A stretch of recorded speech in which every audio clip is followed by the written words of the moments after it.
You know, and it really started to happen, Joe, the last time these two teams met about 3 weeks ago. Prior to that game, the Eagles had just come off of a game against the Washington Redskins where they gave up 210 yards rushing. Jim Johnson was very frustrated, upset with the play of those guys up front. But since that time, the guys you mentioned have been outstanding. Jim's crew ended the season on a 3-game stretch where they averaged allowing only 110 rush yards per game. They went through a time where 4 out of 6 games they allowed 200+ rushing yards. And now with a 3rd and less than 1, Jared Lorenzen, the hefty lefty quarterback, all 285 pounds of him, picked up a first down last week at Washington, is into the game. And Lorenzen just puts his head down and pushes the pile forward. He is the new Michael Vick, ladies and gentlemen. Well, no quarterback can move like Jared Lorenzen. Well, Michael Vick with power is what he brings to the table. But yeah, last week he got in the game on a short yardage situation, and they wanted to do it because going back to preseason games when he ran the quarterback sneak, he's 285 pounds and he can move a pile. I mean, as you can see, this guy's not going to be denied. And so whether it's short yardage situations or even goal line situations, expect to see a little bit more of Jared Lorenzen tonight. Rare is it when you see the quarterback lining up as a bigger body than the center he's getting the ball from. A toss to Tiki Barber. Tiki Barber has shown here on this opening possession that he can get to the edge, pick up yards. He gets 15. And a good start for the Giants on offense. Yeah, this offensive line's pretty good. Kareem McKenzie here does a good job of kicking out. And then Tiki Barber again is able to get underneath that block, and you see the seam. So far, you know, what the Giants wanted to do from a game plan standpoint, clearly the Eagles have had success slowing Tiki Barber down this year. But get him on the edge, get away from the strength of this defense for Philadelphia, and let him find his spots. Eli Manning throws, end zone wide open. Plexico Burress, touchdown Giants. And what a start for this offensive unit as Plexico takes a bow down at the same end of the field where he won an overtime game here on the 17th of September. Well, what an impressive drive for the New York Giants. They get the running game going. Now they come off of that. And just a breakdown in coverage. Lito Shepherd playing outside technique, given the inside route to Plexico Burress, and a ball that still got away from Eli a little bit, but a nice catch by Plexico. So this crowd, which was all pumped up at the opening kick, watches the Giants take the ball down the field. Eli Manning 3 for 3, 55 yards and a touchdown on the opening possession. Plexico Burress has one, takes a bow, 7-zip, New York. Proud sponsor of the NFL and official airline of Super Bowl 41. The weather is absolutely perfect here in Philadelphia. It was 70 degrees yesterday as Troy marched in the Mummers Parade. And it's a 7-play, 67-yard drive capped on the touchdown completion from Eli Manning to Plexico Burress. Is this going to go out of bounds? Reno Mahe doesn't want to wait and find out. He picks it up, and the Eagles will start with it at their own 9. Dockery on the stop. Eli through the air. Burress on the other end, and Jeremy Shockey, the emotional leader, all pumped up for New York. Clean, expect everything. Giants' first possession started at their own 33. The Eagles are backed up at their own 9. 7-0 New York. And the handoff is to Westbrook, who is hit initially by Brandon Short, picks up 1. It's easy for us to sit up here and watch a ball roll toward the sideline, but it sure looked like Mahe, had he let it go, might have given his Eagles a better start. They would have gotten it at their own 40 had this ball rolled out of bounds. Kevin Dockery was on Reno pretty quickly. Mahe decided to pick it up, and that's why this drive starts at the 9 and now is just outside the 10. Second down. Make handoff. They roll Garcia to his right. Garcia overthrows Reggie Brown. So with that, it's 3rd and 9, and this Troy is an offensive line that has been healthy and very good and very productive all season long. Yeah, I think the health is the real key. I mean, you think back to last year and the problems that they had with the injuries along that offensive line, and a number of guys, Todd Harriman's, Jamal Jackson, they got extensive playing time a season ago, and it paid huge dividends for them this year. And so, you know, this year they've played well, and as they move into next season, that's going to be one of the real strengths of this football team. This offense, though, does revolve around Westbrook. Somebody got off her. Who's there to block, and Garcia goes down back near his own 3-yard line. A great first effort by this Giants defense. A loss of 7 on the sack by Umanura, and it's 3 and out for the Eagles offense. Well, good job, because they have not been able to get any pressure on the quarterback for quite some time. And so for them to come out here on their first defensive possession on 3rd down to get to Jeff Garcia and put him on the ground has got to give this group up front tremendous confidence. Not a lot of room for Dirk Johnson. Gets it away and hits a pretty good punt. R.W. McQuarters will haul it in at the 40. Cross midfield, and that's it. But the Giants, who already lead by 7 after an 11-yard return by McQuarters. Good field position at the Eagle 49. Of Philadelphia, that's where the Giants will start this drive. Eli Manning 3 for 3, 55 yards, a touchdown throw to the guy on the end, Burris, and 3 carries. 25 yards so far for Tiki Barber, and Deal is guilty again. False start, number 66, offense, 5-yard penalty remains. First down. Yeah, you said it, Joe. I mean, this is a second false start. I mean, he's going up against Trent Cole, who's got tremendous quickness and speed off the corner, and I think that's having as much to do with it as anything, because there's no question that Dave Deal wants to get out of there just as quickly as possible so that he can secure the edge. You know, last week in his first start at left tackle was on the road at Washington, and yet he was not having these problems. I think it's more indicative of Trent Cole. Fake the handoff, and it's Shockey, who's a little gimpy on that bad ankle. Doesn't look so there. Makes the catch on a knee. Gets up and picks up 8. 2nd down and 7. You know, Jeremy Shockey unable to play last week in that game, and he was questionable all week as to whether or not he was going to be able to play today. I know that he was very disappointed not being on the field last week. A playoff game now. He's obviously less than 100%, as most players are, but he had a noticeable limp throughout the week. It'll be interesting to see how long he's able to hold up with that ankle. Looks like it's McKenzie. Start, number 67, offense, 5-yard penalty remains. 2nd down. This has been one of the most penalized teams in the NFL.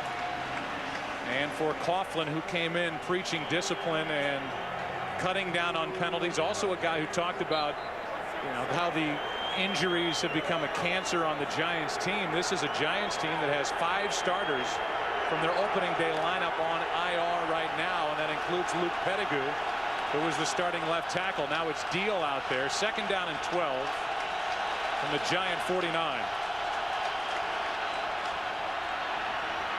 Underneath, Manning misses Barber by plenty.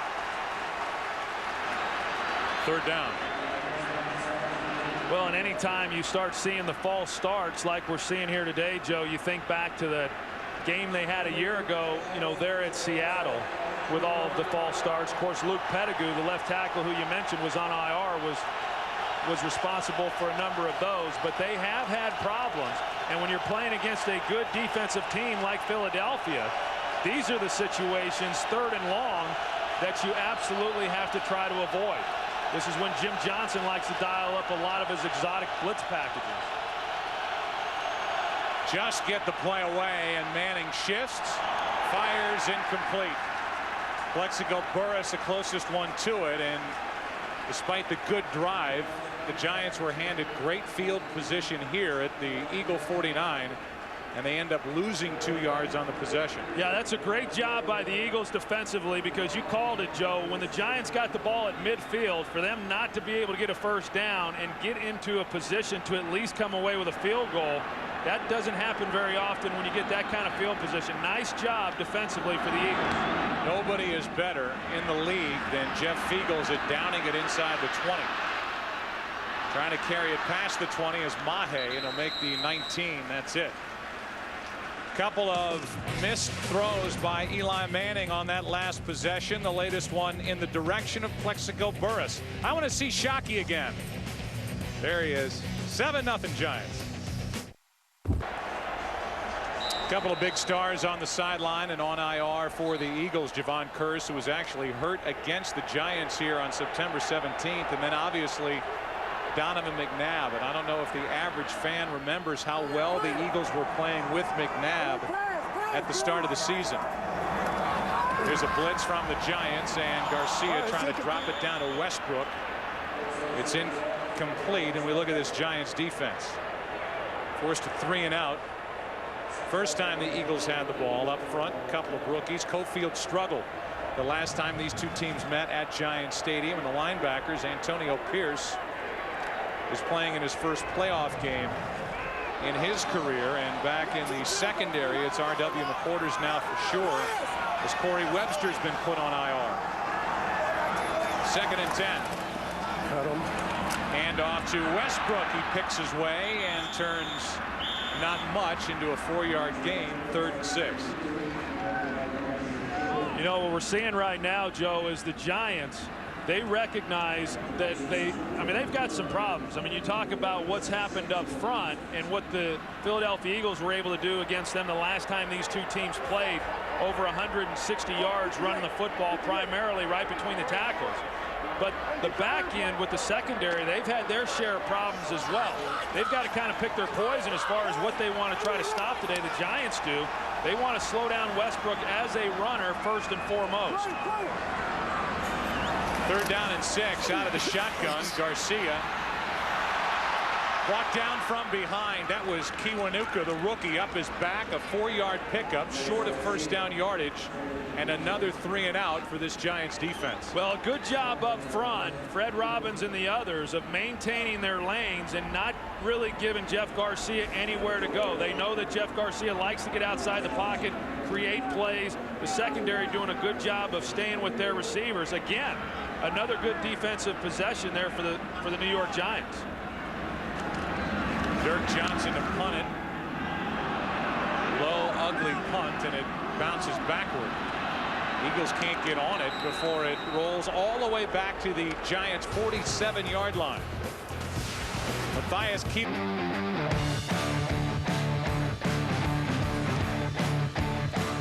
Giants lead here 7-0. A team that started the season 6-2 stumbled to 2-6 in their final 8 games. And Manning over the last 2 against New Orleans and against Washington hasn't done anything. A 2-yard pickup by Tiki Barber. Last 2 games for Eli, 41%, 175 yards total, and 1 completion over 15 yards. So he comes in a little beaten up confidence-wise, and at least the starting field position's been good for the Giants. They're 1 for 2 in opportunities with the ball. Yeah, and when you get an opportunity like this with field position, I mean, obviously it's important then as an offense to be able to capitalize. 2nd down and 8. Tiki Barber finds room to run, has a first down, runs into Dawkins, but not before he picked up 10 yards and a Giants first down.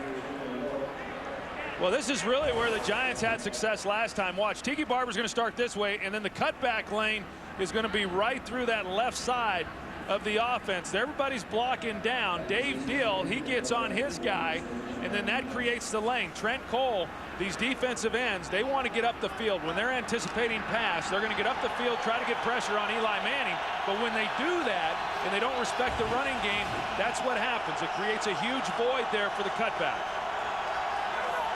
First down Giants. Play action to Barber, and Manning down the middle of the field. Burress incomplete. Burress and Dawkins Hand checking all the way, and it was Plexico who gave a little extra shove at the end as the ball was coming down. Well, the Giants here as of late have not been able to create many big plays down the field. They're wanting to create some here tonight. They've got one-on-one matchup, Brian Dawkins and Plexico Burress. Dawkins was in good position, but what you're going to notice, as we've already seen, anytime Eli Manning has one-on-one with Plexico Burress, again, due to his size, he's going to throw it up and give him an opportunity. 6'5", 232 is Plexico. 2nd and 10. Tiki Barber. How ironic is it that in some ways Tiki Barber may hold the future of Tom Coughlin in his hands here tonight. Barber, who has been critical of the coaching of Coughlin in the past after the shutout loss last January at home to Carolina, after a game this season at Jacksonville when he was not used more and in the game plan more, calling him out publicly, saying they were outcoached. And now here's Coughlin hoping to get a chance to finish the 4-year deal he signed. He has a year left. And the way the Giants played in the second half of the season, some wonder if he may be out of a job at the end of this year. That ball's tipped and complete, 4th down.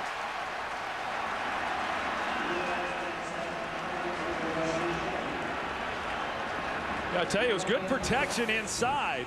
Darren Howard, he falls off of this. You're going to see him right there, number 90. He's unable to get any pressure on Eli Manning because Kareem McKenzie doing a good job against him, but he was able to then fall off of that block and get a hand on the ball. So for the 2nd consecutive possession, the Giants are handed great field position and do nothing with it. Fiegel's the best in the league at downing it inside the 20 all season long. Looking for Tyree. How about that? How good is that? Hangs up a beautiful spiral, and like a pass, David Tyree is on the other end of it. Hauls it in. They'll mark it at the 2. A 35-yard perfect punt by Fiegels. Yeah. Well, I think the Giants are wondering why Tyree hasn't made more plays like that as a wide receiver. That's not easy to do. That was great execution. First of all, a great punt by Jeff Fiegels, but a nice job of Tyree, who is an excellent special teams player. It was a tighter spiral than he gets sometimes. You may be right. So Fiegels does his thing. The overall gross punting numbers for Fiegels aren't that great, but that is an art that is lost in today's game. A punter that actually just doesn't boom it through the back of the end zone is a weapon. And so the Eagles, who have had 2 possessions and who don't have a first down, start at their own 2. 6, 7, 8, 9, 10, 11. Play action. Garcia with plenty of time, and Westbrook in the middle of the defense hauls it in and picks up 6. Jabril Wilson on the stop for the Giants. The Eagles started this season with a 4-1 record. They lost 5 of 6, and during that time Donovan McNabb went down, blew out his knee November 19th.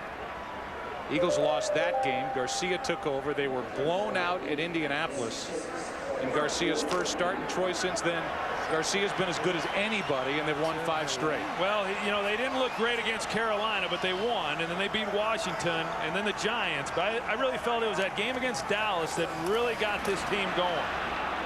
2nd down and 4. Buckhalter gets it for the first time. Gain of 2, and let's go down to Pam Oliver. Yeah, Joe, as you noted, Donovan McNabb is down on the sideline, and he is trying to help his offensive teammates any way he can. While the offense was on the bench, McNabb was going over some of the pictures, looking for some clues to the offense's slow start. Trouble was Garcia needed them too. He had to tap Donovan on the shoulder and ask him to hand them over. Back to you.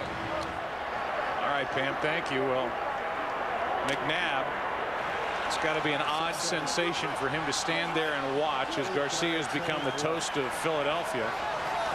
And the Eagles are the hottest team in the NFC. It's going to be 5 yards against the Eagles, and I believe Reggie Brown. Well, I tell you, the Eagles just have not looked sharp. Number 86, offense. 5-yard penalty remains. 3rd down. I mean, how can that happen right there? Yeah, they just have not really looked sharp, and you just never know. I mean, this is a veteran team, and you know, think about the Philadelphia Eagles and the number of players they have that have played in playoff games. This is not new to them, but yet they've not come out here today and have played with any type of momentum, at least up to this point. Now, part of that is the fact that all of their offensive snaps have been down here near the goal line. Arnie Mornhinweg is the play caller for Andy Reid. Garcia steps up and fires and was almost picked off by Sam Madison. He was in front of Dante Stallworth, and the Eagles haven't played like this for a month and a half. Well, that's a couple throws now that we've seen from Jeff Garcia that, you know, could have possibly been intercepted. This one, you know, a great job by Sam Madison driving on the ball. Dante Stallworth, he's got to come back to the football as well and help break that up. But fortunate that Madison didn't intercept that one. 3 possessions, 3 3-and-outs. Dirk Johnson hits a good one. But again, as McQuarters returns it for the Giants, New York will have outstanding field position. 9-yard return, and they will mark McQuarters down at the 46 of the Eagles. Tomorrow, it's the game college football fans have been waiting for as Chris Leak and the Florida Gators take on Heisman Trophy winner Troy Smith and the Ohio State Buckeyes in the first ever Tostitos BCS National Championship game. Our coverage begins tomorrow at 7:30 Eastern, 4:30 Pacific, in high definition only on Fox. I tell you, there were some good BCS games this past week. Oh. Boise State was about as good as it gets. On first down, Manning with time throws at the feet of Jim Finn, his fullback. You know, one of the things with Eli Manning that has come under criticism this season is his pocket presence. The line here actually does a pretty good job. Eli sliding around. But, you know, a lot of times you see something like that and you say, gosh, why doesn't he find somebody to throw the football to? I'll tell you, you know, in watching this team for the last several weeks, this receiving core, by and large, does not create a lot of separation for Eli Manning to put the ball in there. Nice play by Dhani Jones, former Giant, in the backfield, brings down Barber, a loss of 3. And here are the Giants again going backward after good starting field position. Dhani Jones, he's able to get up in there, and then before Tiki Barber is able to get any type of momentum out on the corner. And that's one of the real keys to stopping Tiki Barber, is you just can't let him get going. If you can get penetration in the backfield and no one able to get on Dhani Jones as a linebacker who's shooting the gap, you can then keep him from being able to pick up yardage. 3rd and 13.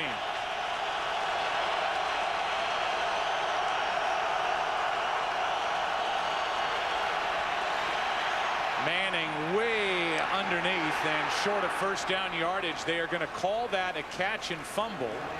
Either way, it hops out of bounds, and that was just back to the line of scrimmage at the end of the play. So it's 4th down, and a drive that started at the Eagles 46 ends at the Eagles 49. Well, it looked like the Giants were expecting blitz. And then you see they got the 2 deep where Plexico Burress was able to work in behind that. It appeared that Eli Manning had already made his mind up. He was going to work that high-low combination to Shockey and then underneath, but he missed an opportunity down the middle, which is where the weakness was of that defense. 2 minutes to go, first quarter, and Fiegels hits it off the side of his foot.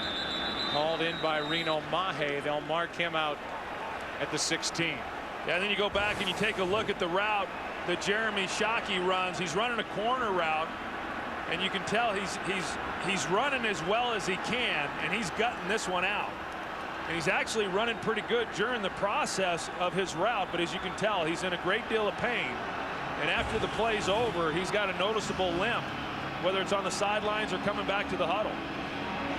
Talking about a guy in Shockey who is headed to his 4th Pro Bowl and led this Giants team in receptions during the regular season. 66 catches, 7 touchdowns, and a badly sprained left ankle.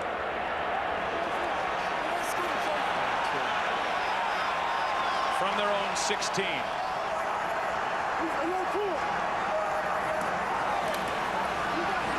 Rolling right, Reggie Brown makes the catch, and now the Eagles fans hoping that their offense can get on the move. A gain of 9.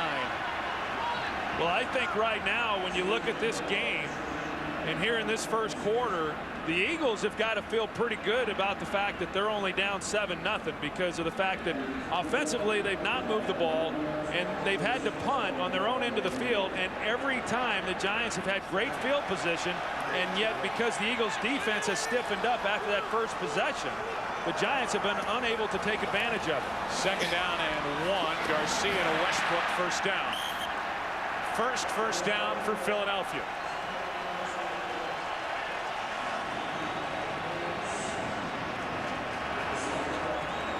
Westbrook,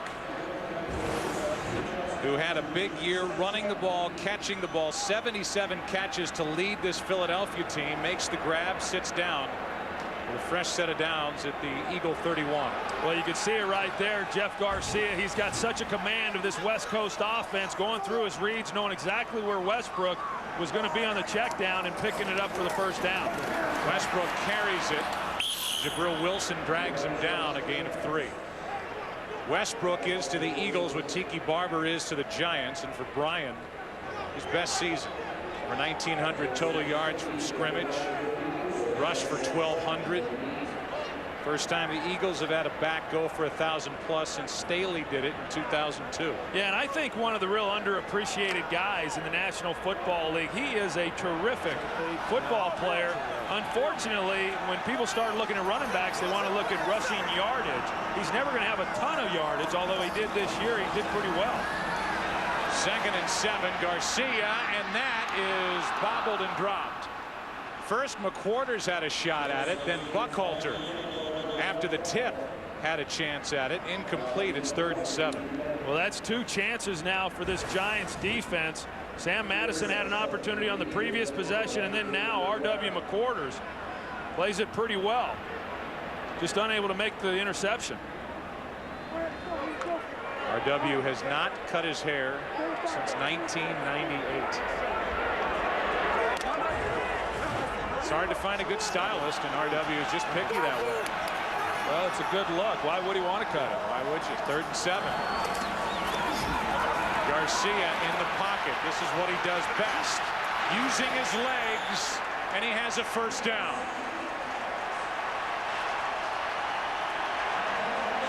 First down, Philadelphia, as Garcia picks it up. The final play of the first quarter. Avoided a hit by Will Demps. Gets a fresh set of downs for the Eagles. There are the stats. First downs. The Eagles just picked up their first 2 of the game on this possession.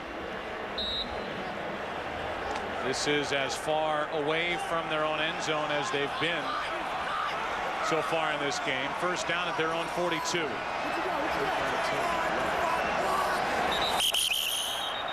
William Joseph or Sean Andrews? Encroachment. Number 94 defense. 5-yard penalty remains. First down. Former first-round pick out of Miami, who's never really lived up to the billing that comes with being a first-rounder, and he came across. Andrews didn't move or flinch or do anything. First down and 5 for the Eagles. And you can bet that if Philadelphia starts to put it together, that emotional play and the life that Jeff Garcia brings to this offense will start to show up. Rolling to his right, makes the completion to Dante Stallworth, a yard shy of a first down. 2nd and 1. You know, Jeff Garcia, he wanted to go out to Dante Stallworth to begin with, and there was pretty good coverage on him, but again, he's just able to buy some time. He really does enjoy getting outside the pocket, and one, it does buy him some time, but it also creates some open lanes for him and allows him to then find the open guy. He went right back to Dante Stallworth and picked up some pretty decent yardage.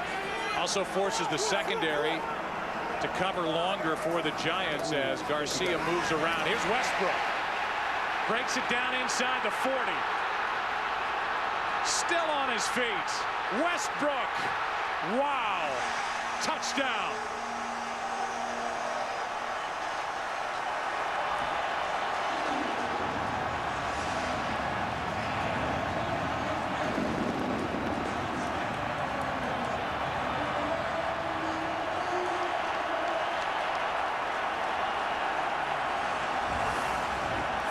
yards for Brian Westbrook. Yeah, it's just straight off tackle. I mean, there's a number of guys who had opportunities to make plays on him, but as you can tell, Brian Westbrook out in space. He's got an ability to make people miss.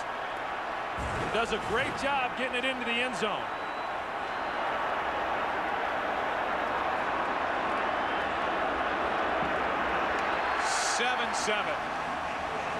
You asked Westbrook if he was disappointed in not being named as a Pro Bowler this season. He didn't blow it off. He said yes.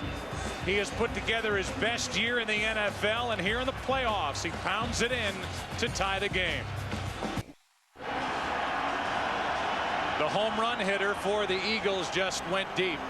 Brian Westbrook doing his thing. Longest postseason touchdown run for the Eagles in their franchise history. 49 yards to cap a 7-play drive to tie this game at 7.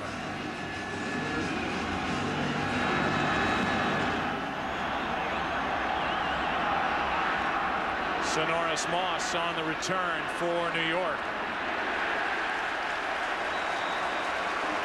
Wrestled down by Hank Baskett after a return of 17 yards back to the touchdown. Yeah, watch Sean Andrews along with the center Jamal Jackson and the push that they get. Sean Andrews working on Barry Cofield. You see he moved him about 8 yards down the field. But to get a run like this, you've got to have blocking from your wide receivers. Dante Stallworth, Hank Baskett, L.J. Smith, all of those guys doing a great job getting down the field, getting on secondary defenders. And then, of course, Brian Westbrook making a couple of them miss. First down, New York from their own 22. Tiki Barber brought down by Omar Gaither, rookie linebacker who has started the last 5 games, 6 now in a row. Took over for Matt McCoy, 2nd and 8. You know, this offensive line, Joe, they've been balanced pretty much ever since Jeff Garcia became the quarterback. Pretty balanced here again today. And there's no one that has enjoyed running the football more than this group. I mean, when you think about it, when you're in pass protection, you're constantly retreating and taking the punishment. Whereas when you're run blocking, you get to go deliver the blows to the defensive line. And that group's been responding for the last 5 weeks. Blitz from the Eagles. Tiki Barber. Nowhere to go. Lito Shepard and Considine there to meet him. No gain.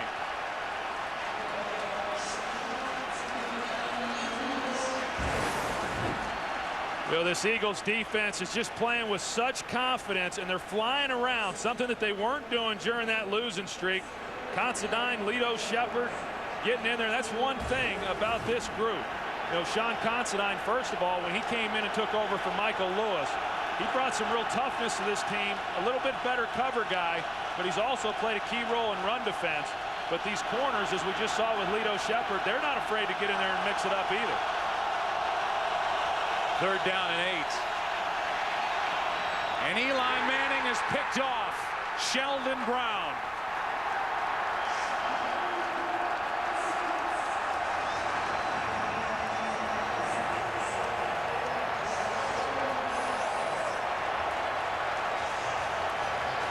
Eli Manning is now 1 for his last 7 with this interception.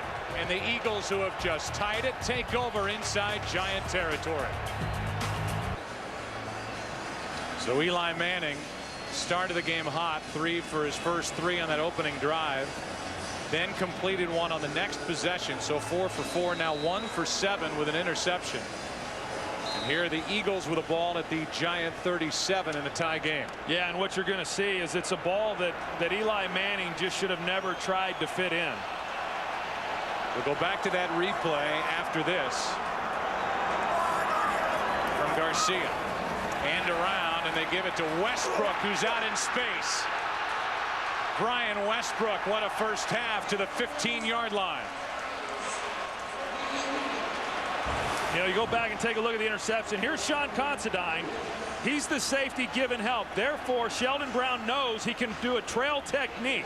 That's why he's underneath the route. Now, if you go back and you look at what Eli Manning saw, you can see right here, there's absolutely nowhere to fit that ball. That's a pretty good look for our viewers as to what Eli Manning saw when he turned it loose. And why David Tyree was underneath that, I don't know. Blitz from the Giants. A toss to Buckhalter. Picks up 9. Eli Manning, Troy, with 35 interceptions the last 2 years. Second highest total in the NFL to Brett Favre, who leads the way with 47. And he's now watching as the Eagles are knocking on the door trying to take their first lead of this game. Yeah, and Correll Buckhalter getting his opportunity on that last run. Think back to last week's game against Atlanta. He left the game with an injury, what was believed to be a calf injury. All it was that he had broken up some scar tissue in his knee, and he's actually healthier today than what he's been all season. 2nd and 1. Buckhalter again. And he gets a first down. 1st and goal now for the Eagles from the 4. Andy Reid gave up the play calling duties to Marty Mornhinweg during the bye week with a team 4-4. And Marty has done a nice job of balancing this attack, as you talked about earlier, with Jeff Garcia at the controls. He has, Joe, and I think that when Donovan McNabb comes back, if they continue to play with the same offensive philosophy of being balanced, I think that this team's going to continue to be a much better team when Donovan McNabb comes back as the quarterback. Garcia slings it incomplete, broken up by Jabril Wilson. L.J. Smith, the intended receiver, is 2nd and goal. You know, this Giants defense has not been particularly good in the red zone. In fact, they've been awful. They're the last rated defense in the red zone in the National Football League, but Jabril Wilson does a good job there getting a hand on it.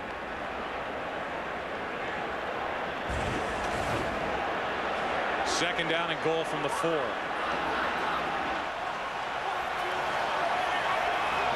7, 8, 9, 10. Rolling right, Garcia looking for somewhere to go, is down just inside the 2. Antonio Pierce on the tackle. 3rd and goal. You know, they wanted to run the shovel pass underneath to Brian Westbrook. You're going to see him come underneath there with Todd Harriman's leading the way. Jeff Garcia did not feel good about it, and so he's able to create some yardage on his own. But that's the thing that Jeff Garcia does for this offense that a lot of quarterbacks just can't do, that when a play breaks down, he's still able to do something positive. So rather than have it being 3rd and 4 from the 4-yard line, they're right there on the 1-yard line. A blitz from the Giants. Eagles offensive line picks it up. Garcia buying time, throws incomplete. And a good job by the Giants defense, backed up with a 1st and goal from the 4, and they hold. Field goal unit comes on for the Eagles. That's a great job by the Giants defensively, a team that has been struggling stopping people down here in the red zone. To be able to shut down the Eagles offensively and force a field goal is huge. There's the field goal unit. I guess these days that's important to show. The snapper, the holder, Coy Detmer, is back. Spent 9 years with the Eagles, cut at the end of camp. They just re-signed him leading into this week, and he gets it down for Akers, who hits from 19 yards to put Philadelphia on top. So Garcia, well, last night the Seahawks 21-20 winners at home over the Dallas Cowboys in a thriller. So Seattle advances. If the Giants win, they'll play at Chicago next weekend on Sunday. If the Eagles win, they play at New Orleans on Saturday. Meanwhile, in the AFC, New England won today big over the Jets. And they'll play at San Diego. And Indianapolis, despite 3 Peyton Manning interceptions, but able to shut down the running game of Larry Johnson and the Kansas City Chiefs. They'll play at Baltimore next week. Akers with a touchback. And we'll send this down to Chris Myers. Chris. Joe, on the sideline, Eli Manning, after that previous series ended in an interception, got an earful from play caller and quarterback coach Kevin Gilbride, and then Eli, angry with himself, walked away, and nobody came up to him until Jeremy Shockey, of all people, wandered over from Gilbride to Eli and said, hey, don't worry about it, we'll be okay. Gilbride said they need the passion and energy, remember, of Eli, I should say of Jeremy Shockey. Well, he's showing some compassion here with Eli in a tough spot. Let's see how Manning responds as the Giants start at their own 20 down 3. Tiki Barber getting to the edge. Tiki Barber showing off his good speed. Forced out of bounds by Considine after a gain of about 9.5. Well, you take a look at Kareem McKenzie. Actually, it's Chris Snee who's pulling out to his left, and then he gets in. You know, Chris Snee, that's one of the things that he does an awfully good job of, is pulling, and he's actually their best puller, and so they utilize that skill of his an awful lot. One of the toughest guys on this offensive line. Second down and a short one.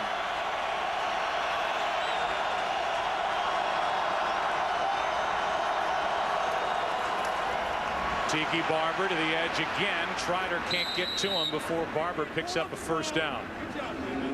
There's the matchup. Jeremiah Trotter and Tiki Barber. They have held down, the Eagles have, with a lot of help from Trotter, held down Barber this season at Philadelphia in September. 21 carries, 51 yards, and really didn't get anything done until late in the game and in the overtime. And then 3 weeks ago, 19 carries, 75 yards. Off to a better start tonight. Already 50 yards for Barber.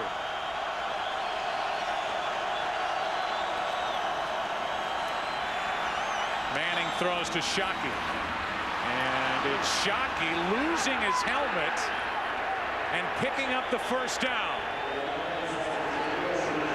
Well, I'll tell you what, if that doesn't get this team going, I don't know what will. Jeremy Shockey making a nice catch and then turning it up to pick up some extra yardage. The helmet came off. A lot of times when that happens, you're going to see a player go down and try to protect themselves. Watch this. Helmet comes off there, and Shockey's still going and looking for contact. He is a beauty. And he likes it, too. No doubt the emotional leader on the offense. Well, got a few teeth knocked loose. Under 8 to play in the half. Manning throws to the sideline. Visanti Shenko, who's the backup to Shockey, makes the catch. Good for 3. You and I were just talking about that very thing before the game. See a little blood in the nose of Jeremy Shockey. How a helmet just slides off somebody's head in that situation. It comes off. Hair flopping around in the breeze. He's hunting somebody up for contact and picking up 11. Somehow trying to light a spark under this offense, which started strong but hasn't done anything since. 2nd and 7. Tiki Barber gets flipped just shy of midfield. Picked up 5 yards. 3rd and short coming up. Back to that Shockey play. Yeah, I mean, this is what he brings. I mean, he's obviously, it's well said, he's emotional, he's fiery, he's competitive. And it's hard for him to control all that, nor would you want him to. I think when you look at this team, particularly on the offensive side of the ball, you know, he is the one guy who really gets out there, and you can tell loves to compete and loves to show people that he likes to compete. Sheldon Brown made that last stop on Tiki Barber. Now he's banged up. A blitz from the Eagles. Giants pick it up, and there's Shockey with a first down. Jeremy Shockey inside the Eagle 45 to the 44. Well, this offensive line, you're going to see they bring pressure up inside, and Tiki Barber gets in there, probably gets away with a little bit of a hold there on Omar Gaither, but Eli Manning, unlike in previous games, he didn't retreat. He hung in there and delivered a pretty good ball there to Jeremy Shockey for the first down. Rod Hood, an extra defensive back, comes onto the field late. He's across from Tim Carter. The top of your screen, first down Giants. Another blitz from the Eagles, and Barber runs right through it. Tiki Barber busts free. Tiki Barber down the sideline inside the 5. Westbrook on one side, Tiki Barber on the other. Well, you're going to see here Sean Considine's coming on the blitz, and you're going to see Jim Finn come up on the block, and that's what sprung Tiki Barber. You know, Tiki Barber is extremely comfortable with Jim Finn lead blocking for him, and for obvious reasons. Anytime you can create a hole like that and give Tiki Barber an opportunity to get on the corner. Just an outstanding play there for the New York Giants. Tim Carter did a good job blocking downfield as well. They still check on Sheldon Brown. 41 yards for Tiki Barber. And the Giants take a timeout. First and goal from the 4 now for the Giants. Trying to bang it in and regain the lead. It's on this drive alone, and for the Giants, over the last 5 games, only 4 touchdowns in 9 possessions with goal to go. First and goal from the 4, and this one is off Barber and then off the face of Omar Gaither. You know, originally they had Brandon Jacobs on the field. At the last minute, they took him out of the game, brought Tiki Barber in. I thought maybe the reason they were doing that is because they were going to throw the football. Tiki Barber's so good in protection. But when you're inside the 5-yard line, to me, if you have any confidence in your running game whatsoever, run the ball down here, at least on first down. Think back to the last game between these two teams. From first and goal, the Giants failed to score a touchdown on both of those possessions. Now they hand to Tiki Barber. Tries to get near the 2. And it'll be 3rd and goal. And I think right now, however you're going to approach 3rd down depends on what you're going to do if you don't make it on 4th down. If the Giants say we're going to go for a touchdown, assuming we pick up some yardage here on 4th down, then I would say it's 2-down territory. Run the football on both of these downs. 10th play of the drive, 3rd and goal.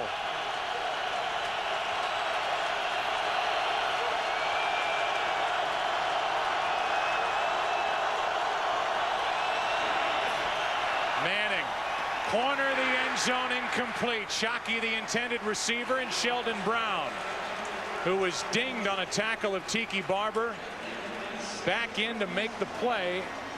And now it's the Philly defense that holds. Yeah, it's just demoralizing when you get down into this situation and then you're just unable to come away with a touchdown. That's something that has plagued this Giants team for quite some time. Not a lot of separation there amongst the receivers.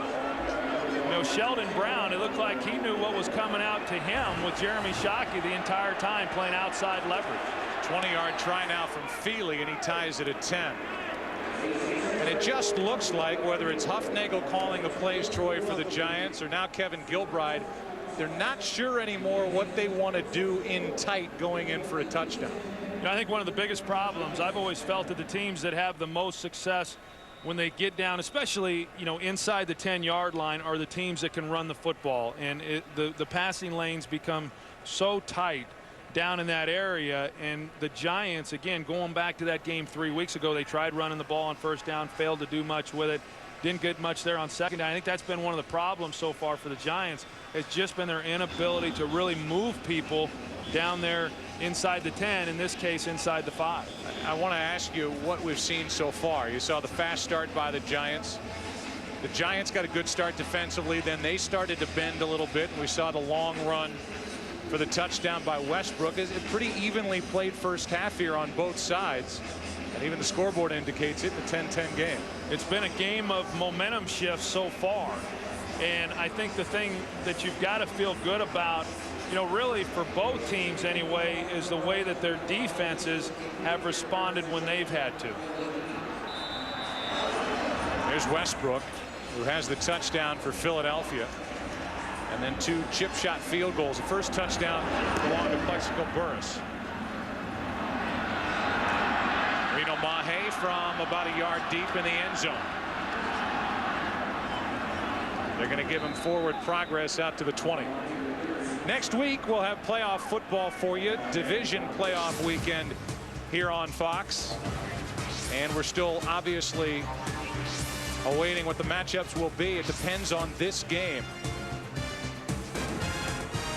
We do know this: if the Eagles win, they will be at the New Orleans Saints. If the Giants win, with their standing as the number 6 seed, they'll play at the number 1 seed Chicago Bears. Somehow an injury depleted Seattle Seahawk team. A real credit to the coaching abilities of Mike Holmgren and staff. The winners last night over Dallas. That is Reggie Brown. And that is a first down catch and run of 14 yards for Philadelphia. You know, Reggie Brown is has been a player for them who's had somewhat of an up and down season. He struggled earlier in the year, had a number of drops, but towards the second half of the year he began to show some real signs. And it's interesting in talking to this coaching staff, a young player, but by far the hardest working guy on the team, and they've seen the progress as a result. On first down, handoff is to Buckhalter. Picked up 2. Antonio Pierce on the stop, and we look at the offensive leaders for Philadelphia. Just 5 for 11 for Garcia, who was booed during his first start here at home against Carolina, and that was a game that was basically saved by an interception on the part of Lito Shepherd in the Philadelphia end zone with 24 seconds left to preserve a 27-24 win over the Panthers, and a 6-6 record was the result. Garcia gets rid of it, completes to L.J. Smith, and Smith has a first down for Philadelphia and a flag at the end of the play. And now more flags as these two teams start to knock each other around.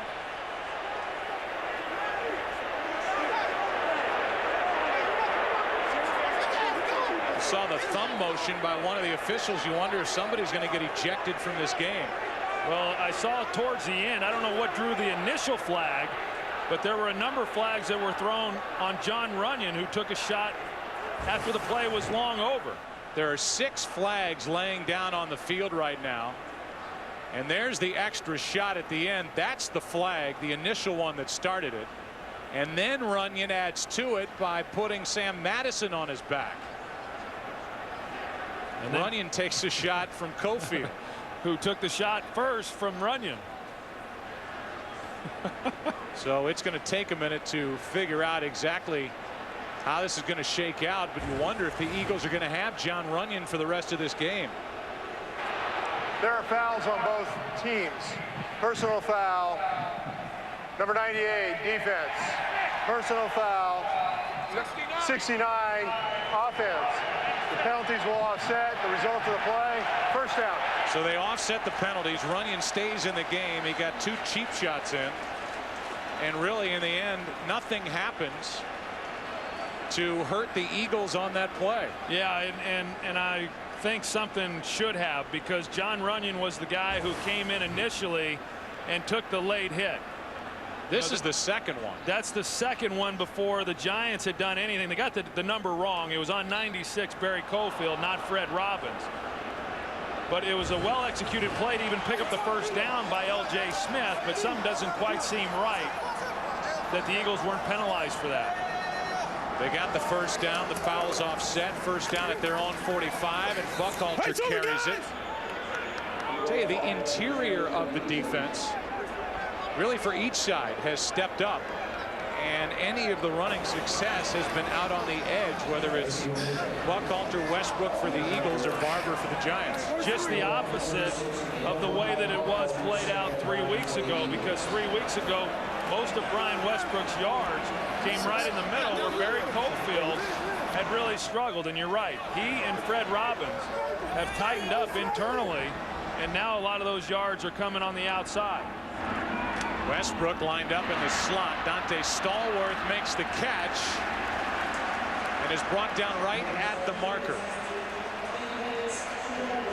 And it's enough for a first down for the Eagles. 9 yards for Dante Stallworth with 2:17 and counting left in the half. The Eagles have all 3 of their timeouts remaining. Well, you know, Garcia came out. He was a little jittery. He was not throwing the ball particularly well. But on this possession, he's getting the ball out quick.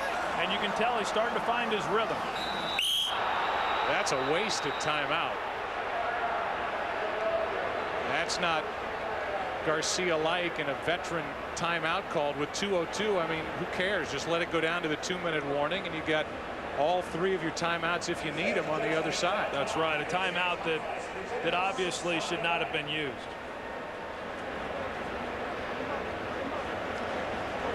So now each side has 2 timeouts remaining, and it's first down for the Eagles at the Giants 45. And I think Tom Coughlin, and I think for good reason, I think Tom Coughlin is still hot about the result of that play, with Runyon taking 2 cheap shots one on Cofield and one on Madison, and really just totally getting away with it because Cofield responded to the first shot he took from Runyon. And then on the other side, the timeout called by Garcia and Andy Reid. That's about as much a reaction as you'll see out of Andy Reid anytime. Well, that's as much reaction as what you'll see from him publicly, certainly during a football game. I think that they see a lot of that within closed doors, but obviously upset with the timeout called there. So this will take us to the 2-minute warning. It's a carry by Westbrook, who takes it just inside the 42, picked up 4, 2nd down and 6 when we 10-10 is the score as we approach halftime. Minute 57 left. Eli Manning has an interception thrown in this game. 2nd down and 7 for the Eagles at the Giant 42.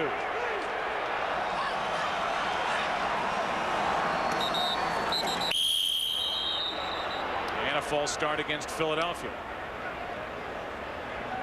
False start, number 84, offense.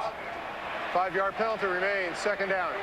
That's 2 false starts on wide receivers. The first one Reggie Brown, this one Hank Baskett. Coming up on the Visa halftime report, Kurt, Terry, Howie, and Jimmy will have scores and highlights from around the league, and the Fox Sports ticker will keep you updated with up to the second stats.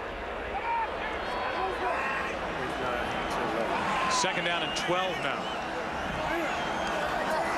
That's Westbrook. Garcia, quick setup and throw, and gets it to Reggie Brown.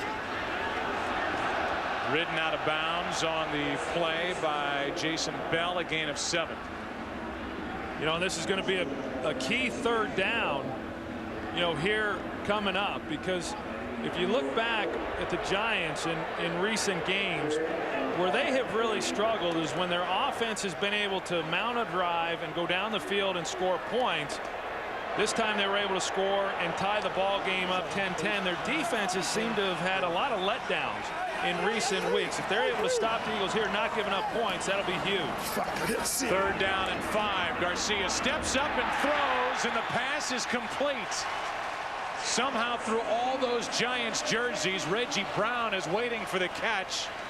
And a 13-yard completion, 1st down. Yeah, I'm with you, Joe. I don't know how that ball even got through all the defenders that it had to get through in order for Reggie Brown to have a chance to catch this. A good protection up front.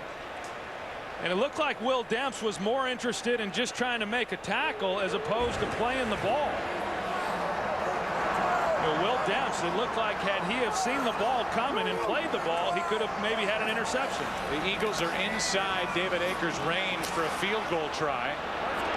And this one is thrown away by Garcia in the direction of Reggie Brown. Minute 8 remaining in the half. And again, each side has 2 timeouts left. I think this was one that Jeff Garcia was hoping that maybe he'd get a call. Got hit in the front from short and then in the back by Matthias Kiwanuka. Yeah, that's what he's turning to the referee there. You know, Jeff Garcia, and he will admit to you, he is a very emotional, fiery guy throughout the game. And then you talk to him as we did on Friday, and he's just as docile as they come. A blitz from the Giants. Eagles pick it up. Garcia steps up, throws. Touchdown, Stalwart.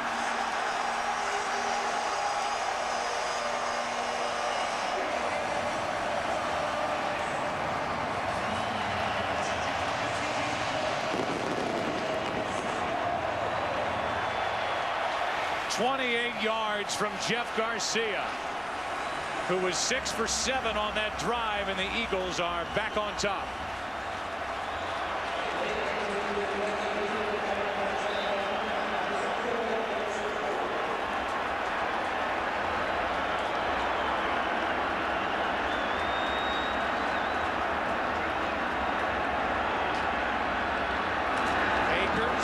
It a 7-point game, and you go back to that 3rd down completion to Reggie Brown.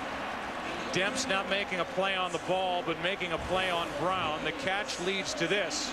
Garcia for 28 yards to Stalwart. Yeah, and how about Sean Andrews? He's able to stymie the blitz, and R.W. McCorders again outside technique.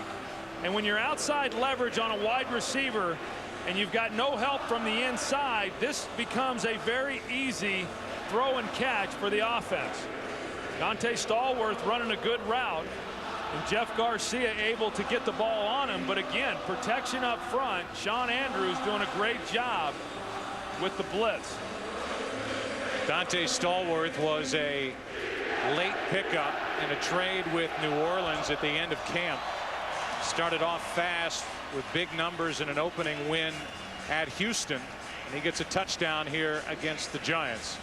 Yeah, again, you can see the protection that was provided. Sean Andrews on Brandon Short, him trying to blitz up in the gap and staying with him. And you know, this offensive line has just been outstanding. I know that Jeff Garcia gets a lot of the attention, as well he should, along with Brian Westbrook, and then of course the way this defense has played. But the offensive line has been the group that has set the tempo for the last 6 games for these Philadelphia Eagles.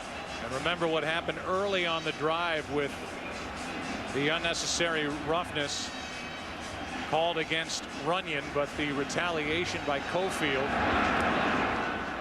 nullified any penalty against the Eagles, and the drive ended up in the end zone.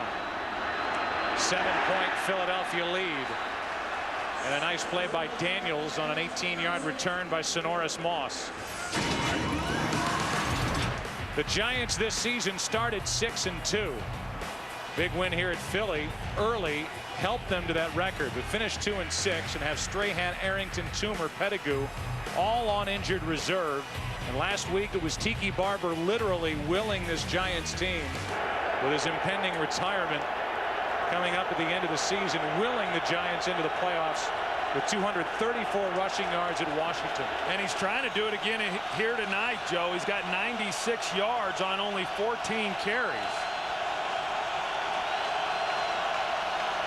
Under a minute to go. Manning throws, and Shockey wasn't looking for it.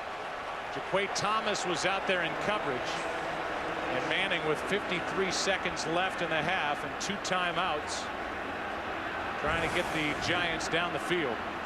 And Sheldon Brown, he's coming off the edge, and there's nobody that can block that. And I'm not sure if Eli Manning, you know, you think back to the last game, he said he saw the blitz coming, he got hit, and then that's when Trent Cole got the interception. But it didn't look to me like he knew Sheldon Brown was coming, and you've got to be able to recognize blitzes when you're playing the Eagles. Handoff out of the shotgun to Tiki Barber, and he is wrapped up by Quentin Michael. 3rd down and long now for the Giants as the clock continues to run. And the Giants don't look like they're in too much of a hurry. Yeah, I'm a little surprised that the Eagles wouldn't use a timeout to maybe give themselves another opportunity to come away with some points. I mean, if you're the Eagles, why not force Manning to try and pick up this 1st down by using a timeout? And now finally the clock is stopped by Philadelphia, but they wasted a lot of time on the clock as they hope to force a punt and get the ball back. Yeah, it was a good 20 seconds that came off the clock before they finally used the timeout. You know, the Giants, it was pretty obvious they weren't in any hurry to try to run a 3rd down and long play. They just soon run this thing out and go in at halftime down 7 points. Well, you think about last week against Washington, that Saturday night game, the Giants trying to run out the clock, could not at the end of the game, and instead of having Eli Manning drop back and trying to pick up a 1st down throwing it, they hand off to Tiki Barber. So then you start to think, well, maybe they're not believing right now that Manning is capable of making the big play and the big throw. And now, down by 7 in a playoff game, they seem willing to let the clock wind down and not have to make Manning throw the ball here with the ball at the Giant 20. Well, you're always trying to weigh the advantages of being aggressive and then trying to be smart. And here they are again, handing it off to Brandon Jacobs. And Jacobs can get only to the 25-yard line, and the Eagles will call a timeout, and with 22 seconds left, force a punt. Yeah, and I don't think that that's a bad call there by the New York Giants. If, you know, 3rd and 11, it's hard to convert that, particularly against the Philadelphia Eagles, who do a pretty good job on 3rd down, and then of course they like to bring pressure.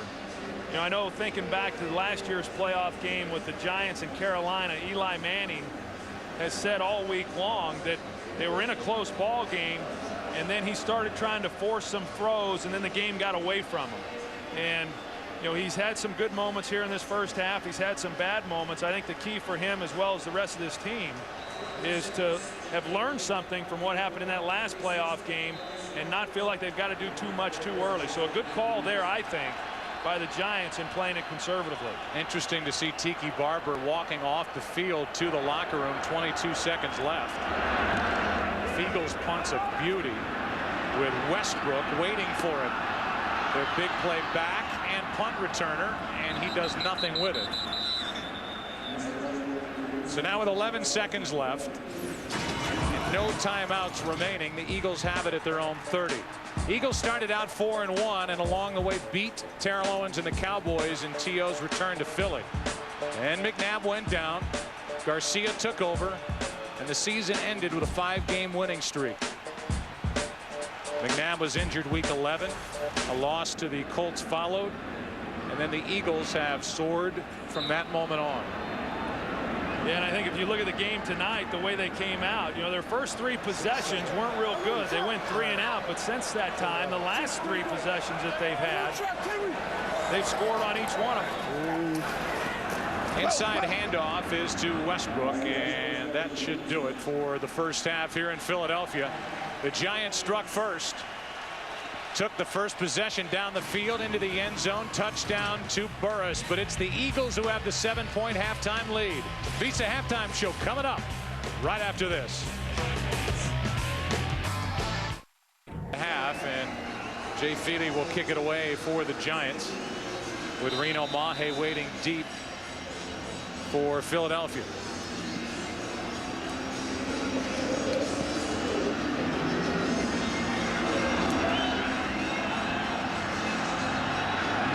From outside the 5.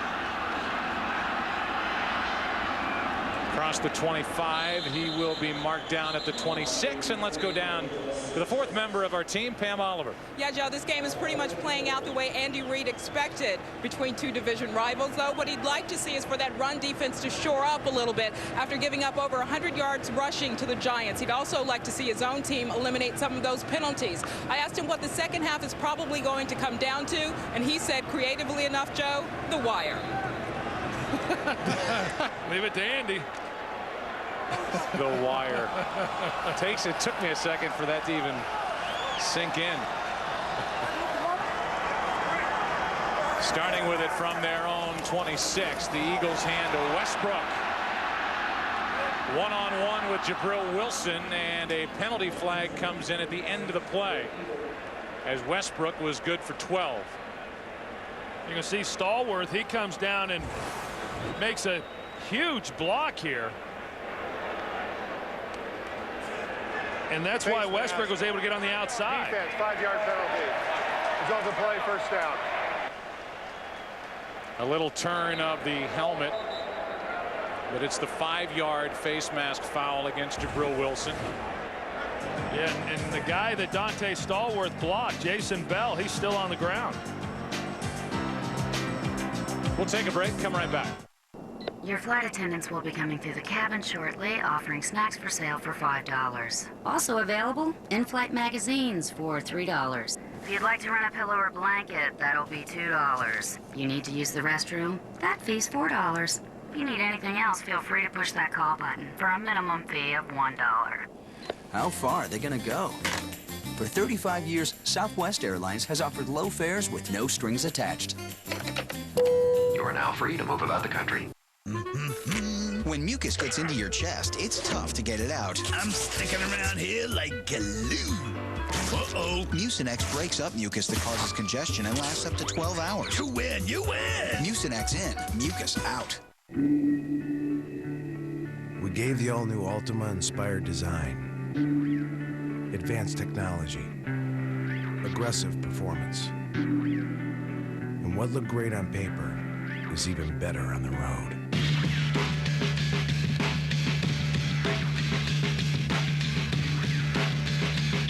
airline of Super Bowl 41. By Nissan, who invites you to shift the way you move through the world. By Miller Lite, for great taste, there's no debate. Miller Lite, always a good call. And by Subway Restaurants. Subway, eat fresh. We welcome you back. It was a 5-yard face mask penalty at the end of the play. Bell got up and needed help getting off the field. Get a report on Jason Bell, an extra defensive back. And now it's a first down for the Eagles at their own 42, up by 7.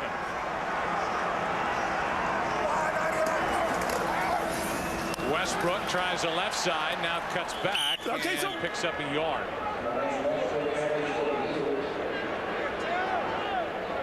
Chase Blackburn on the stop for the Giants in the category of yards per play.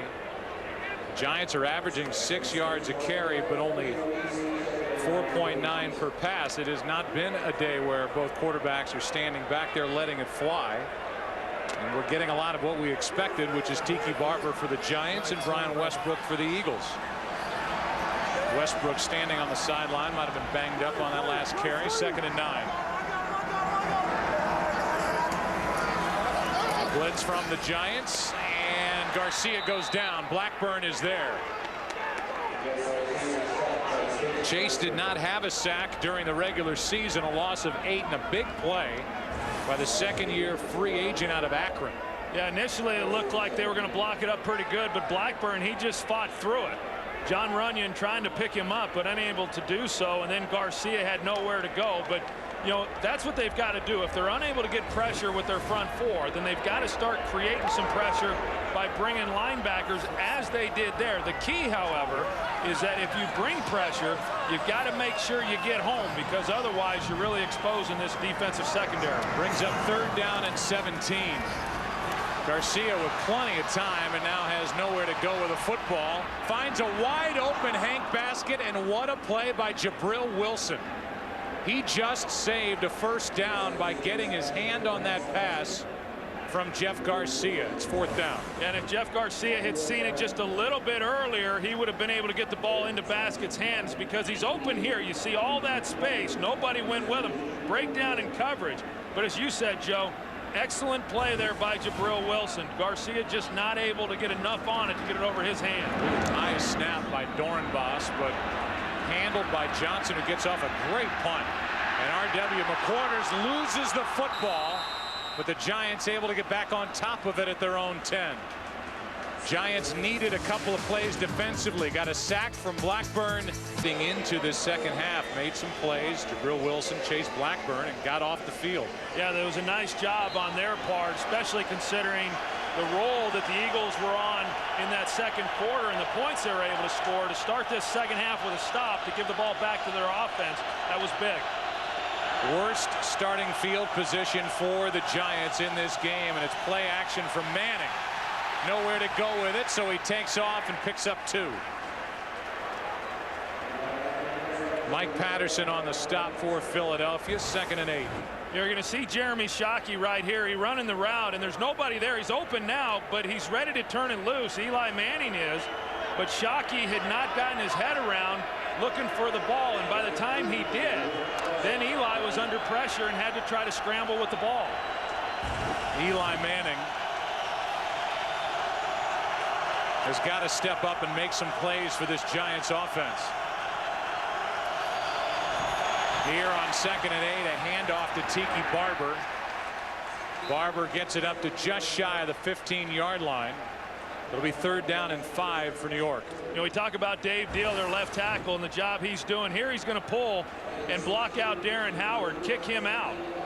That gives Tiki Barber some room there, and as you can tell, it doesn't take much really for Tiki Barber to be able to get a little bit of a crease and then pick up some yards. Dave Deal, again, this organization is very lucky to have him. A very versatile guy. He has started at every spot along the offensive line except center. A light rain starts to fall here in Philadelphia. 3rd down and 5. Manning goes down. Jaquay Thomas.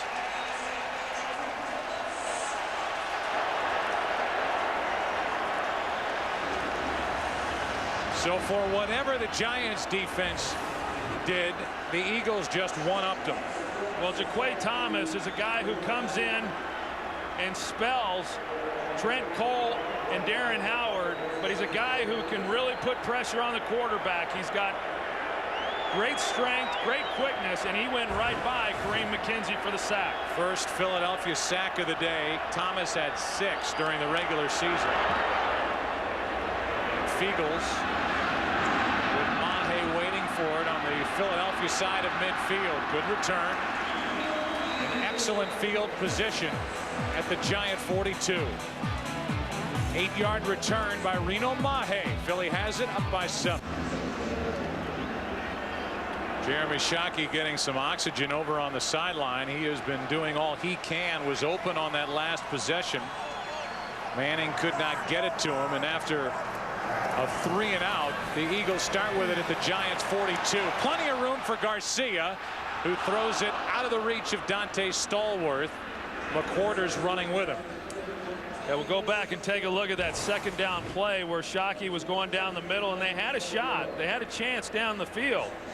You know, again, it didn't look like protection held up long enough for Eli to make the throw, but here's Shockey talking to Eli about the route that he had run and the opportunity that they might have had for a play, but you know, not a lot of reaction there from Eli Manning. He just looks shell-shocked sometimes over on the sideline, and very rare is it you see any type of reaction tossed to Westbrook and a loss of a yard. I mean, whether it's happy, mad, frustrated, thrilled, elated, whatever it is, it's that look that you see on the face of Eli Manning throughout the course of a game. And at some point, he's going to have to make a play.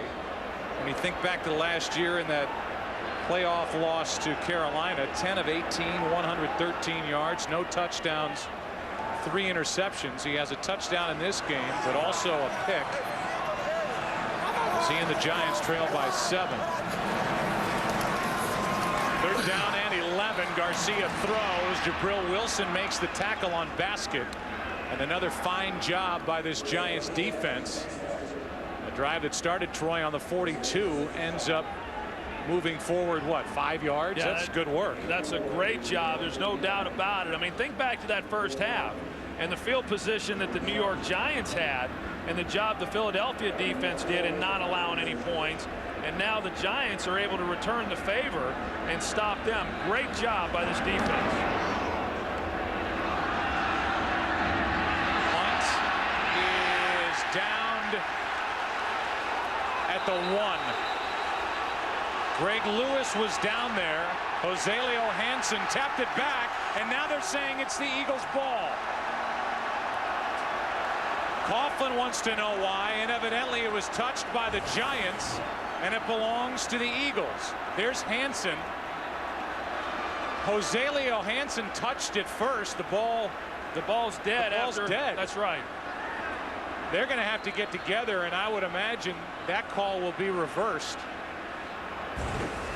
But the ball was touched by Joselio Hansen, 22 for the Eagles. And the officials trying to get it straight. Yeah, it's an illegal touch is what it is, Joe. And so once Joselio Hansen touched the ball, you know, now if you're the Giants, you can try to recover it. During the kick, the ball was illegally touched by a member of the kicking team. By rule, the ball will be placed at the spot of the illegal touch. First down, New York Giants at the 1-yard line. So well explained by Pete Morelli, and they do indeed overturn their call. Coughlin, what's it going to be for the Giants down by 7? 9:26 to go, 3rd quarter, and how confident are the Giants and Eli Manning having it in his hands, backed up near his own end zone.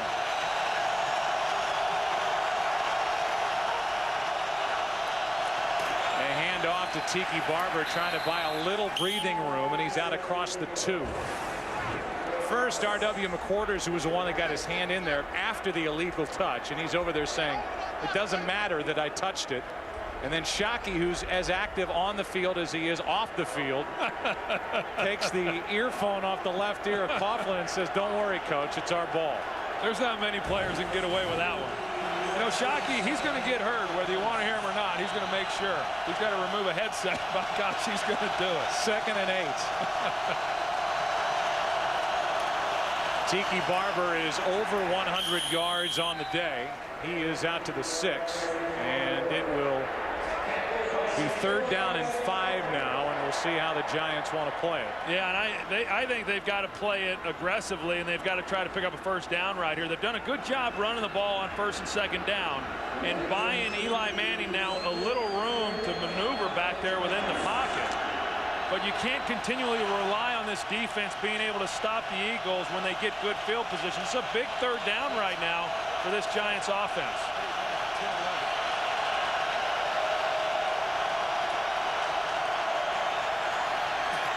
Manning sidesteps trouble and then comes underneath the Finn, and Jim Finn won't get it.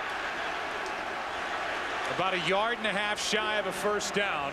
Omar Gaither was there, the rookie for the Eagles, and it's 3 and out for the Giants. You know, it was good pocket presence there by Eli Manning, sliding out to his left. And then Jim Finn probably was just not quite sure exactly where the stakes were in picking up the 1st down. Initially, Eli wanted to go up the sideline to Plexico Burris. But to complete a pass when you've got time to move past the 1st down wasn't a very good job. Good punt by Fiegels. It's Westbrook waiting deep for it from outside his own 35. Penalty flag comes in. This will be against the Eagles, it looks like, as Westbrook breaks it down the sideline. He's into the end zone, but it looked like the Eagles committed a block in the back. And there is a flag down on the field. During the return, illegal block in the back. Number 50, receiving team, 10-yard penalty. Result of play, 1st down. That's the rookie Torrance Daniels. And it erases a 65-yard punt return for a touchdown. There's the play by Daniels on Lance Legree. Still a 7-point game.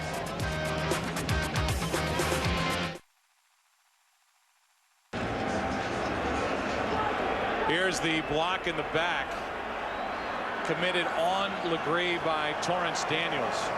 It's only the 4th Eagle penalty, but it erases a 65-yard punt return for a touchdown. And here's a throw for Stallworth. Incomplete with McQuarters in good position. 2nd and 10. You know, there are a lot of people who said coming in, yeah, you can talk about Eli Manning and the way he's played the last couple of weeks down the stretch here, even in the 2nd half in general for the Giants, but it's the defense that could be what kills New York in this game against the Eagles. And for the most part, they played pretty well. I agree, Joe. I mean, they've given up some rushing yards, but that in and of itself, you know, isn't really going to kill you. I mean, I think that they have stepped up and made plays at key moments in this ball game. Here's Westbrook, who's brought down from behind by Kiwanuka. A gain of 2. I mean, if they're able to make a stop here and force another punt, the Giants offensively have to be able to get something going, because we know that the Giants defensively have some holes. Their secondary has been torched by teams that have thrown the football against them. The Eagles have had success running the football. You don't know how long they're going to be able to hold up giving the ball back to their offense. At some point here real soon, the Giants offensively are going to have to do something of their own. First time Westbrook's been at the century mark in the postseason as Garcia throws sideline. It is caught for the 1st down. Reggie Brown survived the hit from Bell and picks up 9. Just a good play there by Reggie Brown, being able to haul that one in. Here he is at the top. And he just runs an out route. You know, I'm surprised. You know, Jason Bell is a safety, but he's been playing corner because of the injury to Kevin Dockery. Kevin Dockery is also playing at times tonight. But you could see Jason Bell playing soft and really giving him pretty much an easy run there for the 1st down. Giants deactivated Frank Walker before the game. Dockery's banged up. They put Corey Webster on IR. Here's Reggie Brown, who gets around Emmons, and Brown has a 1st down. You know, Carlos Emmons is in a great position to make a play. The problem is that he doesn't turn it back inside. You've got to get to the outside. If he does not let Reggie Brown to the outside, then he's got help from Antonio Pierce to make the play. He did a great job of staying home. That's what you're supposed to do, but you got to turn it back inside. Week after week, it's the diversity of the play calling and the different ways that the Eagles come at you that is impressive as they've put together the 5-game winning streak. Here's Buckhalter, and Buckhalter goes nowhere, may have lost half a yard. Barry Cofield on the stop for the Giants. Well, I know Troy Aikman can't wait for the premiere of 24, and it is right around the corner. Next Sunday at 8 Eastern, 7 Central. Don't miss the explosive 2-night, 4-hour season premiere of 24. Jack is back, and a new day begins next Sunday at 8 Eastern, 7 Central, right here only on Fox. Viewer discretion is advised. That's a great show. That is a great show. And it will consume your life and world. Boy, won't it? When you get hooked. Garcia on second down. Nowhere to go with it. Now throws and completes. How good is that? Reggie Brown on the catch, and that is all Garcia. There's no way the secondary can stay with receivers that long, and Garcia buys enough time to find a wide open receiver. That's right. And Garcia at this point was wanting to go left. It was a go route. He's trying to get on top of R.W. McQuarters, but as he looks back to see if the ball is going to be in the air, he sees Garcia scrambling to his side. So doing the right thing, he comes back down the sideline and gives Garcia a place to go with the ball. Reggie Brown putting together a nice game. On first down, Garcia buys time within the pocket, throws incomplete, and was hit as he let it go, and Human Ura is hurt.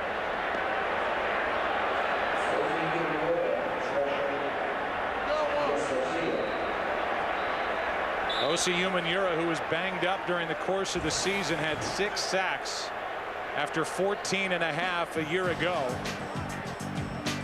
Down in pain. The training staff will look at him for the Giants. 2nd and 10 for the Eagles when we come back.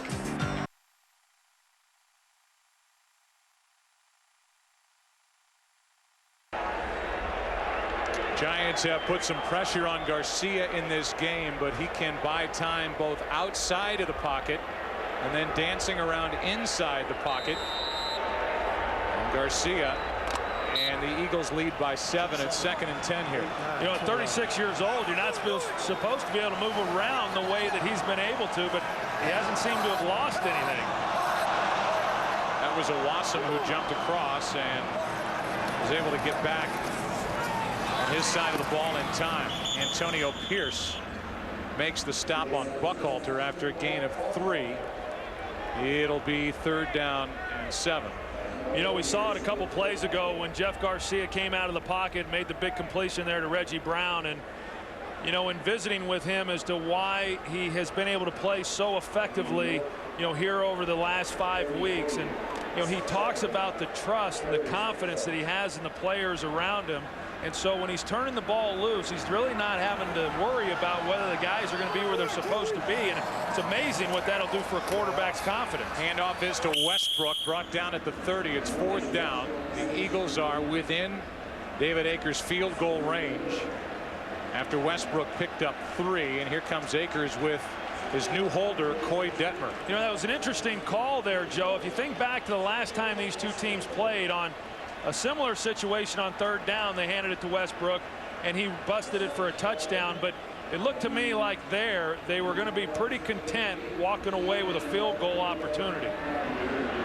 48-yard try now by Akers,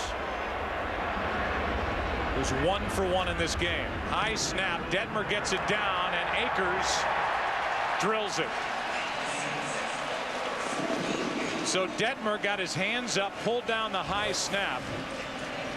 And then what he does, which is what Akers loves, is he will tilt the ball depending on which way the wind is blowing.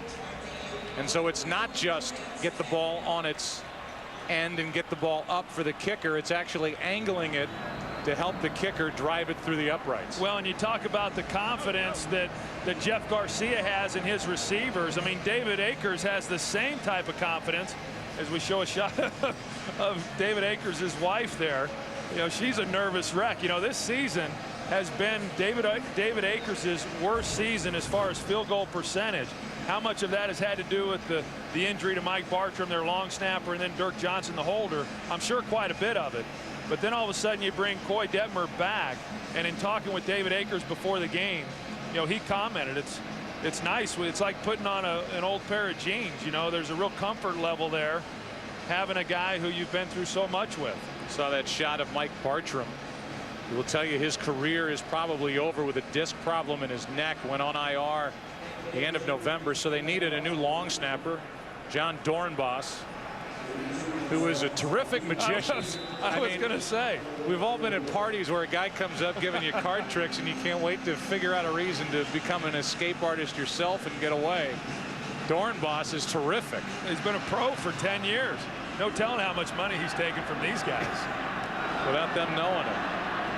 2.5 to play in the third quarter, and it's Sonoris Moss, 23 yards on the return. We look at key plays in this game. Big run for the touchdown by Brian Westbrook, who's had a 100-yard day. An interception by Sheldon Brown, the only interception, and Eli Manning got an earful from Kevin Gilbride on the sideline. And now again, here's Manning with 2.5 to play, trying to somehow light a spark under this offense. Or this offense tries to light a spark under him. Tiki Barber is knocked down, and they are going to give him that extra little burst at the end. It's a 5-yard gain. See, the rain picks up a little bit, and that's what the Giants have done with the ball in their last 3 chances. Yeah, and because of that, you start to feel that the emotion's starting to be sucked out of this team just a little bit. And if they're going to be able to get it back, obviously still a lot of football left to be played, only down 10. But you start to sense the Giants are going to have to start doing something on offense to get that energy back. 2nd down and 5, and Tiki Barber is wrapped up across the 35. They'll mark him down near the 37. 3rd down and short now for the Giants. And like what is so often the case in a big game, it really comes down oftentimes to what you do on 3rd down.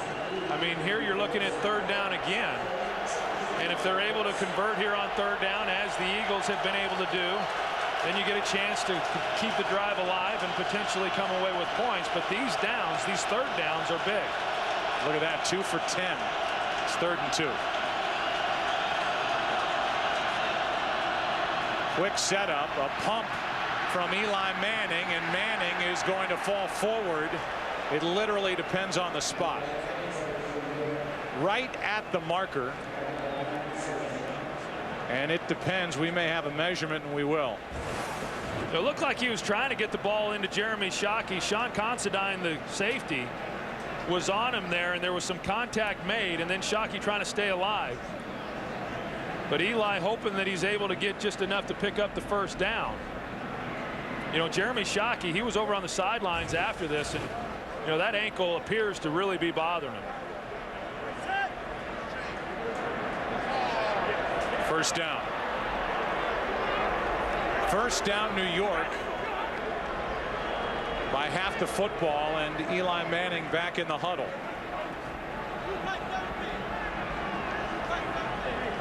But you start charting the progress of Eli Manning as he's playing here in his 3rd year. 2 very poor games, the last 2 games of the season for the Giants, and after a good start to this one, he hasn't done anything through the air.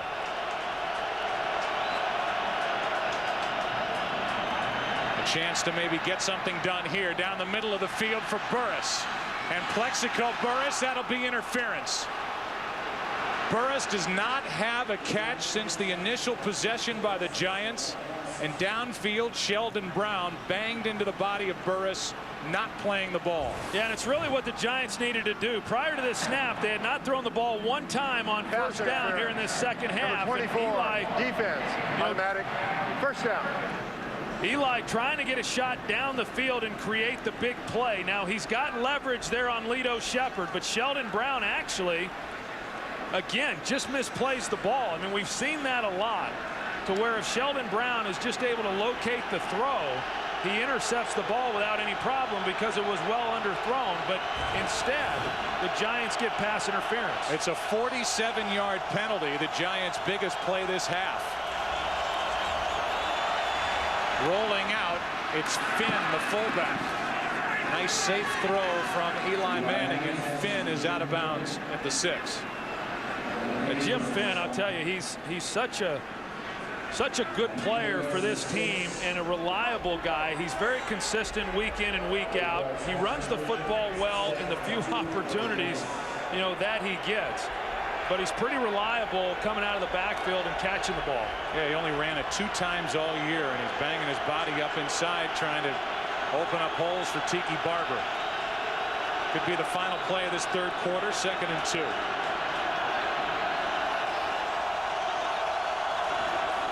Blitz from the Eagles. Tiki Barber over the right side. Nothing. And that'll do it for the third quarter. It will be 3rd down and a couple when we come back. It's a 20-10 Philadelphia lead. The NFL on Fox will continue. Little Alice in Chains for you as we begin the 4th quarter here in Philadelphia. And a big play, 3rd down and 2 for the Giants, down by 10. Desperately needing a touchdown. Right now just thinking 1st down. And this Giants team has struggled against the Eagles in this area of the field all year.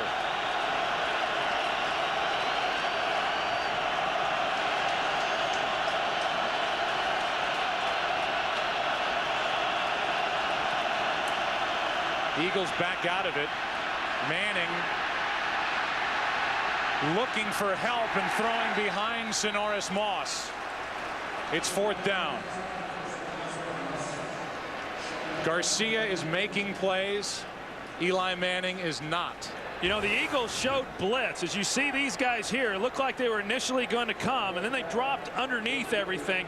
It looked like if Eli had taken off and made the decision right away that he wanted to run for the 1st down, he might have been able to get it. Now, when you start scrambling out to your left, it is very, very difficult then to try to find a receiver coming in from the right side.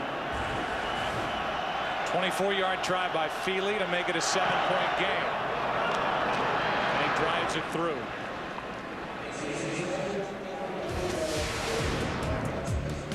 A 3rd down and 2.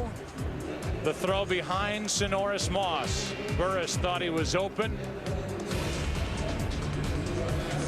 It's 2013. We welcome you back to Philadelphia. 14:50 to play in the 4th quarter. It's a 7-point game again as Feely hits from 24.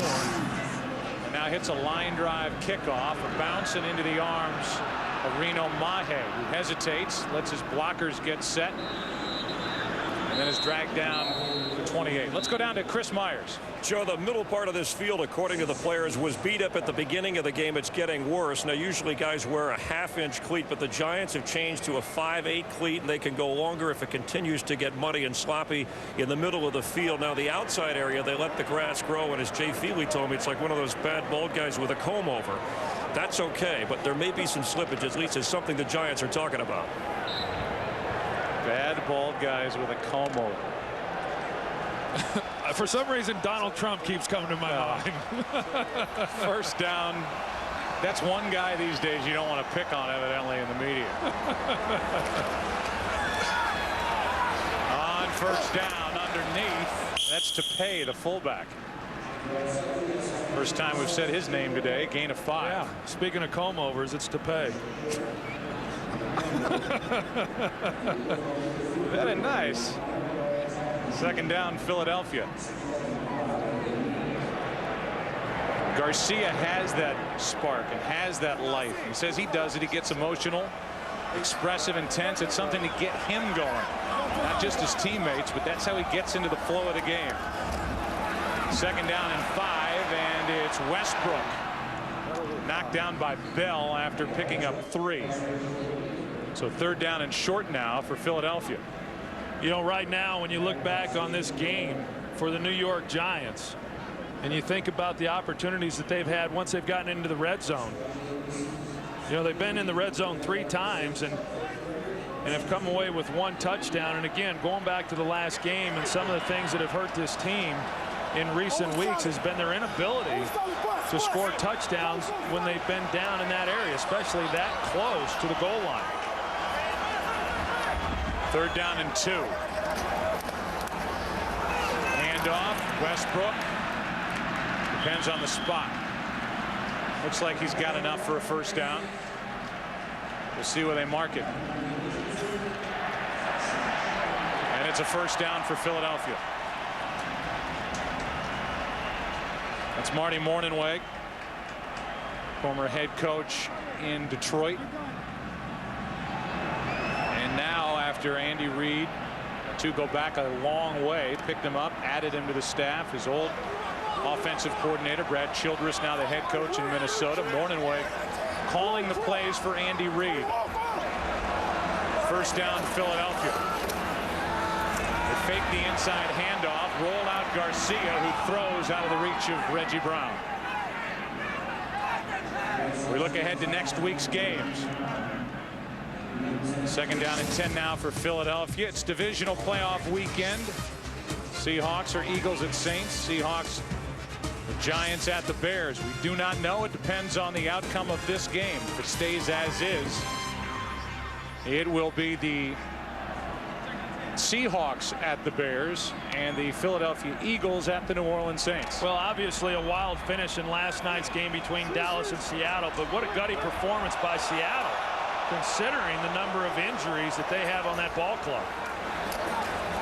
Garcia rolls out again. They've done this a lot in this game, and the pass is incomplete.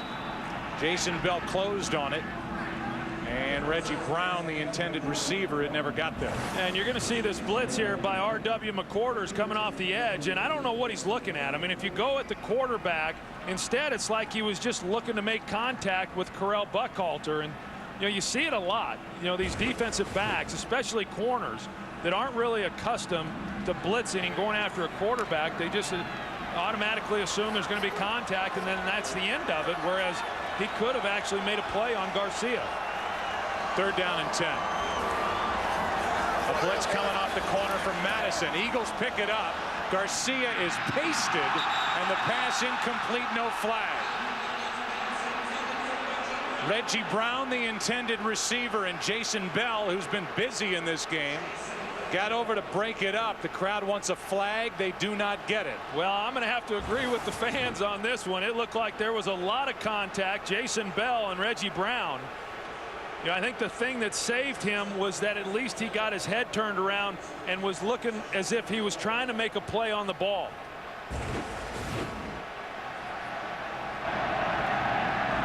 Dirk Johnson to punt. McQuarters is waiting for it from inside the 15. And R.W. McQuarters out to the 20. Jeff Garcia on that last throw got pounded. Not a big body, but he just keeps getting up. He and the Eagles lead by 7. Hugs for Umanura as he got back to the sideline. Tim Lewis, defensive coordinator, his group has, for the most part, been able to contain what has been a very diverse and hot attack of the Philadelphia Eagles coming in. It's a 7-point game, 20-13. Giants trailing by those 7 points, and they start with a handoff to Tiki Barber. Barber with a gain of 10+. The ball comes out. They'll rule him down, and Tiki picked up 13. Boy, that's a nice way to start a drive, too. It looked a lot like what they were doing there in that first possession when they started the game. Just get the ball to the outside with Tiki Barber and then let him, you know, pick the crease. A little counter action there with Sean O'Hara leading the way. But to be able to come out on 1st down and pick up another 1st down is a nice start. So they give it to him again. And a nice gain on 1st down. One thing Tiki Barber, Troy, has been able to do, and he has played over the last 3 years like a Hall of Famer. The question will be, did he do it long enough? And he's at least worthy of being in Hall of Fame consideration talk, is he has cut down on the fumbles. He was known as a smaller back, then blossomed into a more full game type running back, but he was always known as a fumbler. And look at what he's done under Tom Coughlin in limiting turning the ball over. Handoff here is to Brandon Jacobs, who hasn't been much of a factor in this game. And Jacobs picks up 3. I think that's a dirty yellow flag that's out in the middle of that play. Holding, number 98, defense, 5-yard penalty, automatic, first down. It was on Mike Patterson there in the middle of that defensive line. You know, and I think the key thing you said there, Joe, as we take a look at this hold on Mike Patterson, there he is. You know, a lot of times those guys will go in, and to keep an offensive lineman from making it up to the second level, they will grab. But I didn't really see much there from Patterson. But, you know, when you said under Tom Coughlin with regards to Tiki Barber and how his fumbles have been reduced, that's been key, because it was Tom Coughlin who showed him the technique, which has helped so much. Play action to Jacobs. Manning throws behind Finn a bit, who turns, makes the catch, but picks up only 3 yards. You know, Joe, it's also under Tom Coughlin. And I know that Tom Coughlin, it seems like regardless of whatever happens around here bad, it seems to get pointed in his direction. But it's also under Tom Coughlin that Tiki Barber has enjoyed the 3 best seasons of his career, too. Coming off his second best ever. Best season last year. This one he's put up huge numbers again in his walk year. He will retire at the end of the season. Gets it on 2nd and 7. Nice play by Trotter, who got over to make the stop after a gain of 3. And these two are old friends from NFC Eastern Division play, and one of the Eagles is down and can't get up after that last play. Well, that's right. Trotter, I mean, he's such a downhill linebacker who really likes contact. And in fact, Tiki Barber says it's because of Jeremiah Trotter, at least one of the reasons as to why he's going to retire after this season, because of all the punishment Trotter has dished out over the years. Lito Shepherd is injured and getting attention. We'll take a break. Lito Shepherd able to get up and walk off the field, got hit in the back on that last run by Tiki Barber right there at the bottom of your screen. The leg of Jaquay Thomas, and now it's 3rd down and 4 for the Giants. A blitz from the Eagles. Eli Manning finds the open man, Carter, and he's got a first down inside the Eagle 35 to the 34, 14 yards. Well, this time the Eagles do bring the pressure inside, and Tiki Barber and the rest of them up front doing a good job. Just enough time there for Eli Manning to get the ball out to Tim Carter for a big first down. The flying tackle by Brian Dawkins. Yeah, I don't know what that was all about. First down, 34-yard line.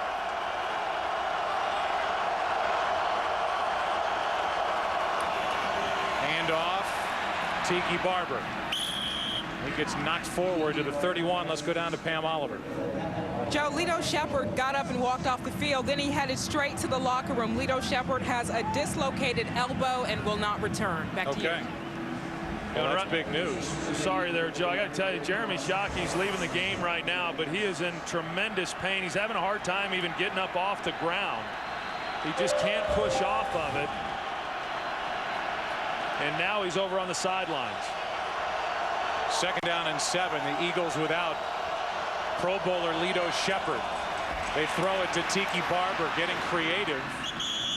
Had a blocker in front of him, and Barber's brought down a yard shy of a first down with 8:21 and counting left in the game. Well, Tiki Barber obviously running the football well, and now being able to get that ball and get it into a 3rd and short situation. And once again, they bring in the hefty lefty to try to pick this one up or hand it off. But I don't think he's going to be doing any throwing. 3rd down and 1.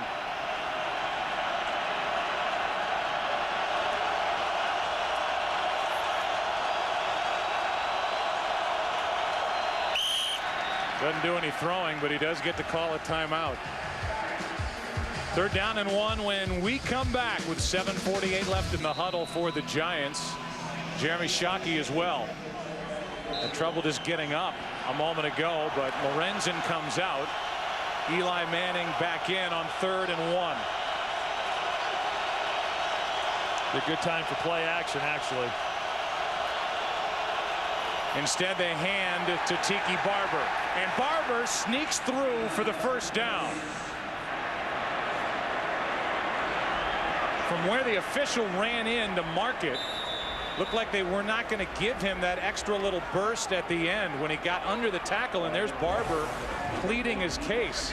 But they did not give him as much forward progress as it looked like he picked up with this effort right there, but obviously he's past the marker. Yeah, that's right. And if they don't pick up the first down here by measurement, you can bet that Tom Coughlin's going to review this one. And then you say, is his knee down? It did not look like his knee was down, and they are going to be inches short, and Coughlin's going to challenge the play.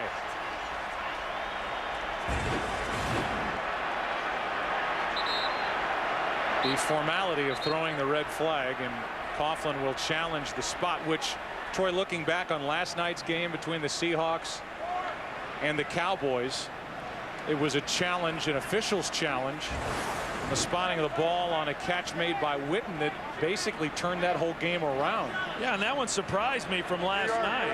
Has challenged the ruling on the field. You know, when it happened, Joe, I thought that Witten was short of the first down, but as we take a look here, I don't think his knee was down either, Joe. I mean, when he lunges, well, his left knee was down. Now it's a matter of where was the ball. I'm not sure it was even on the ground at that point when he made that last push, but you know, here's the other side of it. Yeah, I think he stays up. Yeah, I don't think his knee's down. Yeah, that angle there showed that the knee was not on the ground. Right here. Still in the air, and he does not go down, and by the time he lunges, that should be a first down for the Giants if the officiating crew gets this call right. Here's the best look at it. You'll see that that left knee never does go down until he picks up the first down. Yeah, I think this one's going to be a first down. But to go back to last night's game, I was shocked that even though I thought that Witten was short of the first down when it happened, I didn't see any look that was conclusive in order to determine with any degree of accuracy where the ball should have been placed. But yet that call was overturned, and as you said, turned out to be a huge play in that game. The next play was the field goal try. Romo could not get the ball up after handling the snap. And then on the end of that play, by the way, he came awfully close to just picking up the first down on that scramble, but Babineau made a nice play from the backside to make the tackle. And in essence, after that long run by Alexander on the first play from scrimmage going the other way, wrap up the game for the Seahawks. They're trying to figure out who they're going to play. Depends on who wins this game. And here comes the call with the rain pounding down from Pete Morelli.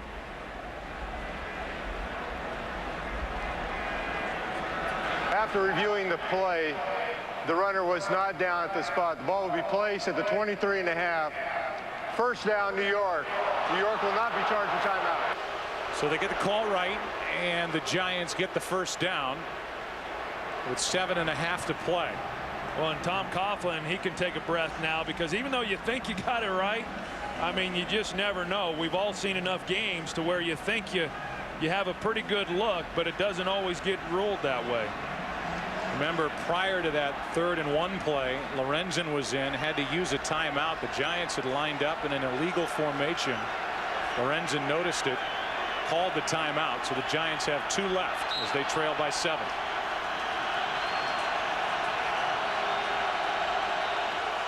Tenth play of this drive. First and 15. False start, number 66.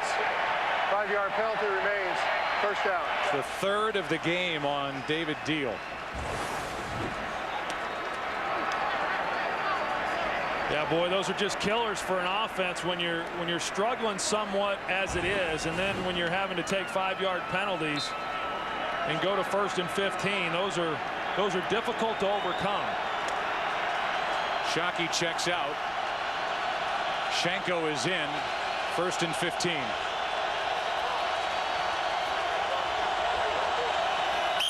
First and 20. This time it's Snee. Number 76. 5-yard penalty. Still, first down. Snee gets his first of the game, and the Giants are going backward after picking up a big first down. Yeah, this time it's right guard Chris Snee that starts. And sometimes, you know, I don't know that Eli on that play was using any type of hard count. But you just get a little anxious down there. What we've seen is these linebackers starting to act as if they're bringing the blitz. And as an offensive lineman, you know you got to get out of your stance quick. No excuse for jumping, but that is some of the reasoning as to why it's happening. Manning on first and 20 sets up a screen. Penalty flag comes in on the play. Tiki Barber lurches forward. He would be a yard and a half shy of a first down, but there's a flag back at the 35.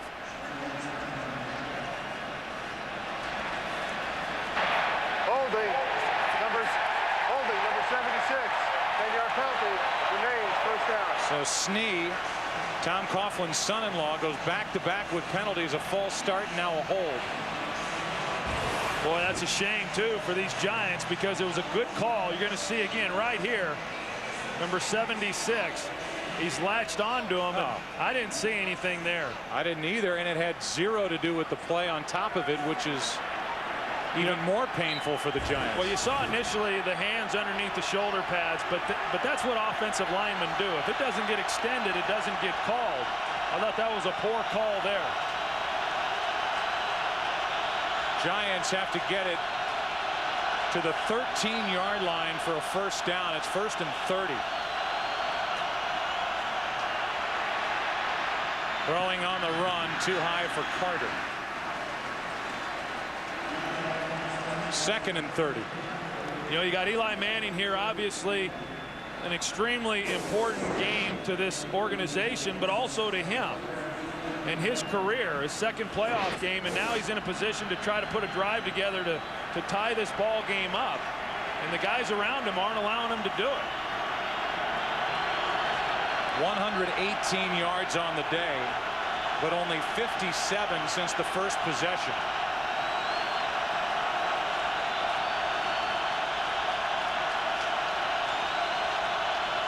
A blitz from the Eagles. Considine coming. The pass for Burris.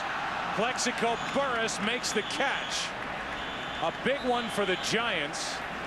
Not just in relation to the first down, but to get back into field goal range for Jay Feely. Well, what a great job by Eli Manning. He gets criticized for a lot of these types of throws, but it's one that he had to make to give his team an opportunity. But on the back end of that, Plexico Burris, ball's out now, but yet he was able to locate it, come back to the football, which is why he was able to then make the catch. Good coverage there by Sheldon Brown. As you said, at least now they're in field goal range. Third down and 12.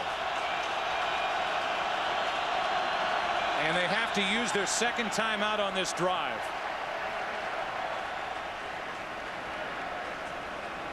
Well, I'm sorry, Joe, you get into a game like this and all of a sudden you're having to burn timeouts.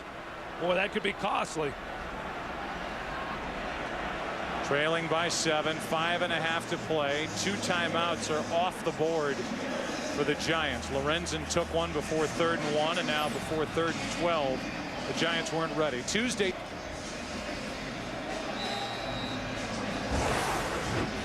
Let's take a look at the all-22 camera, as we call it.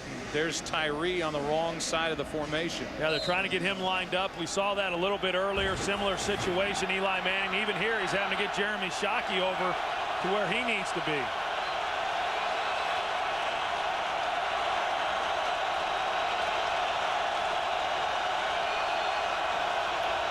Third down and 12. Plexico Burris. The pass was high, makes a move.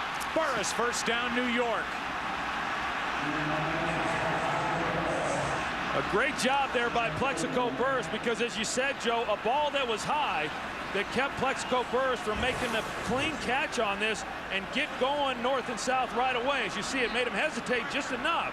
But then Sean Considine misses the tackle, and that's why they picked up the first down. And then at the end of that, you get the late hit. It looked like it was Darwin Walker there that put the hit on Eli, and he's looking for a flag.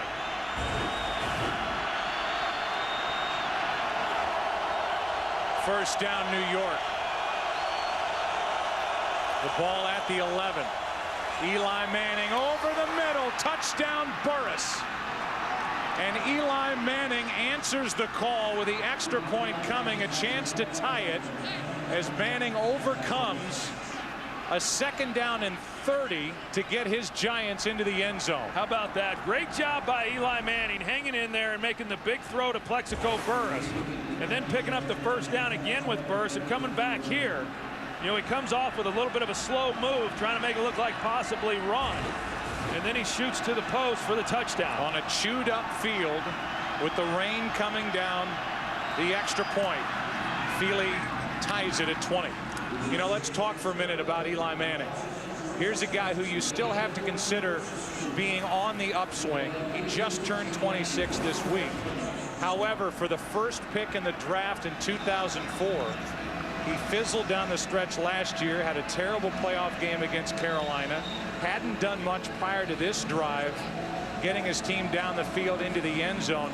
This is an opportunity to make a statement on the part of Eli Manning, because frankly the Giants have expected more, and the guys picked behind him, whether it's Roethlisberger, who's won a Super Bowl, or Phillip Rivers, who's part of maybe the most dangerous team in the NFL, the Chargers, they've passed him by to this point. Well, there's been a lot of pressure on him, as there is with any quarterback in this league. I know this, that careers are made by what you do in postseason play.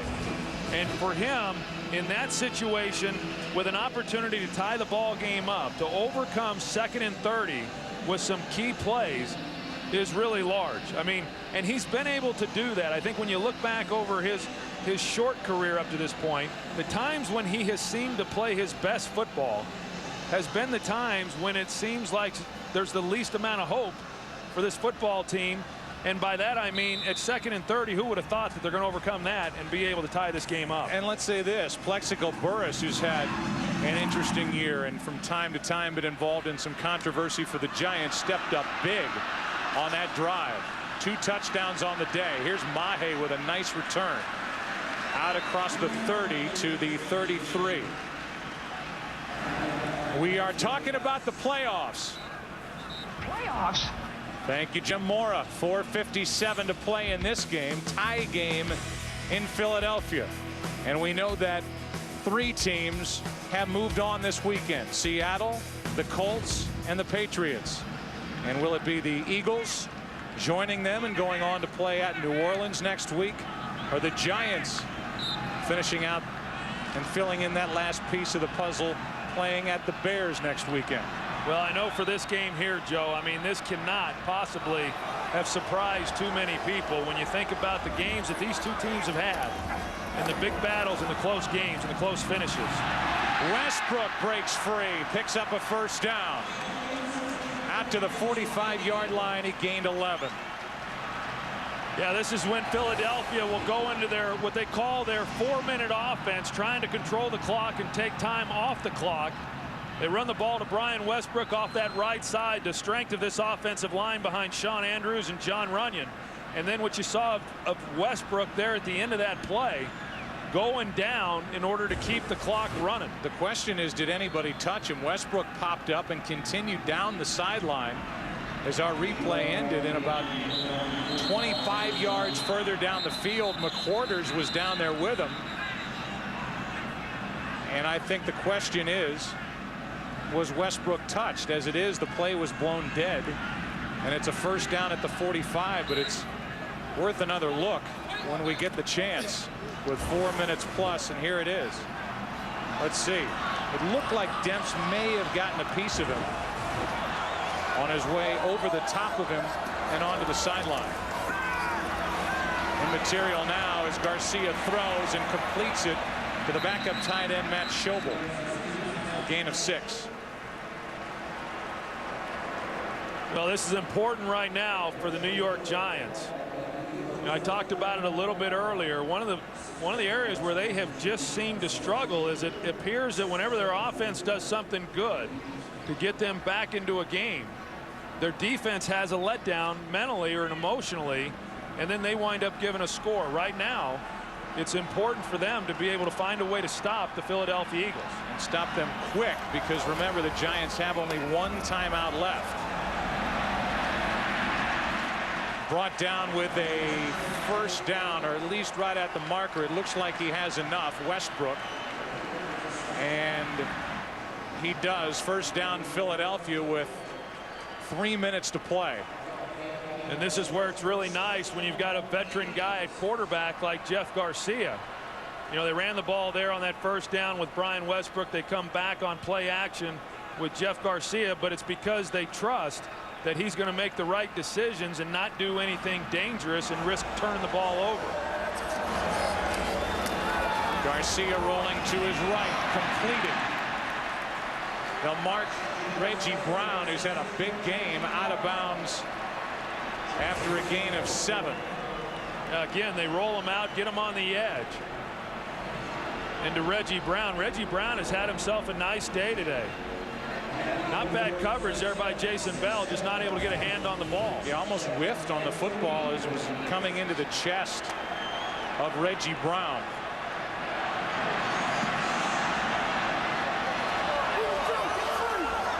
The season long for David Akers, so you know, is 47 yards. Eagles would have to get it to the 29 or so for a 47-yard try, but they are right within the outer edges of his field goal range as it is right now. Akers' career long is 57, and they're within that right now. But remember, it's raining, it's wet, the field is chewed up here in Philadelphia, and the Eagles can let the game clock wind down to the 2-minute warning. Akers' season long was 47 coming in. He's hit from 48 today. They're getting into that territory right now. 2 minutes left in a 2020 game.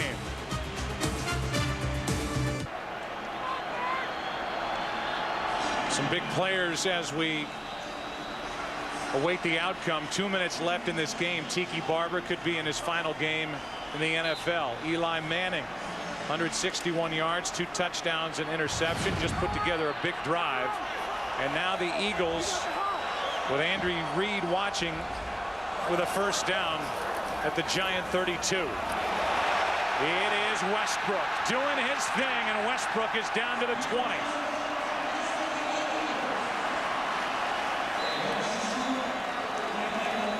And the Giants will spend their final timeout.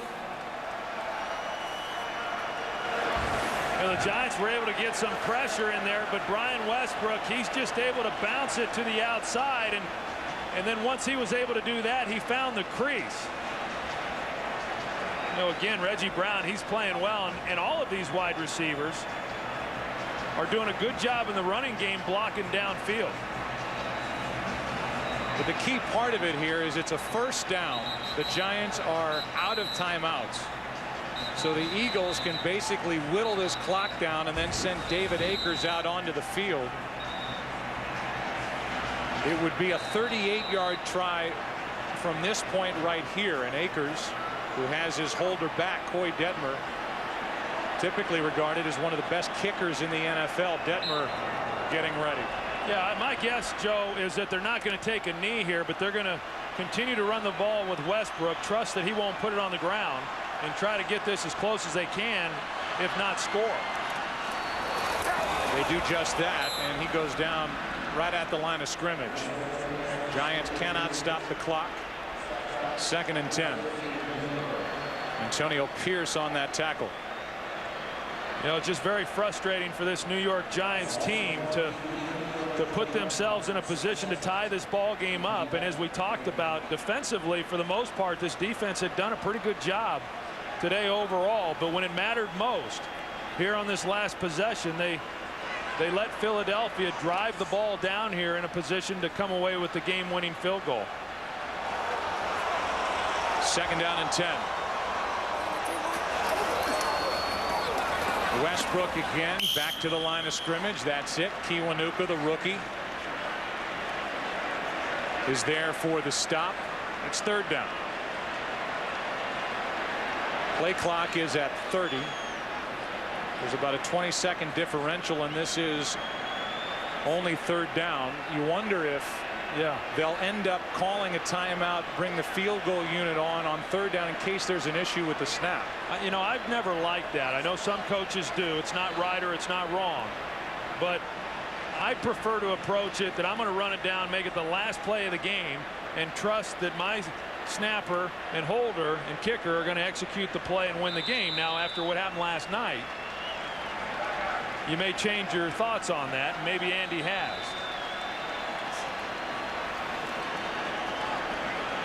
Dorenbos is the long snapper. Coy Detmer is back. And holds have been key this year. Don't forget what happened to Cincinnati trying to tie it at Denver. Basically cost them their chance at a playoff spot. And then last night, Tony Romo received the snap from LP Ladouceur, but could not put it up for Martin Gramatica. Couldn't scramble for the first down to the touchdown, and the Dallas Cowboys came up a point short up in Seattle. And now from the crafty hands of Dorenbos into the hands of Detmer and eventually off the foot of Akers.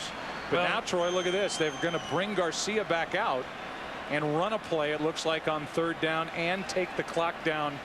So the field goal try is the final play. Yeah, I like that better because the most time they could come off the clock on a field goal attempt would be 5 seconds. And so there's 16 seconds left then for the kickoff, assuming they make it, which is at least enough time for the Giants to have been given one opportunity to try to throw something down the field. I like this better. Garcia wants to put it right in the middle of the field, and what we were talking about, the option was to call timeout, bring the field goal unit on third down in case there was a problem with the snap. You get another try at it. Instead, the game clock will be stopped now with 3 seconds remaining, and it's up to the left foot of David Akers to send the Eagles to New Orleans.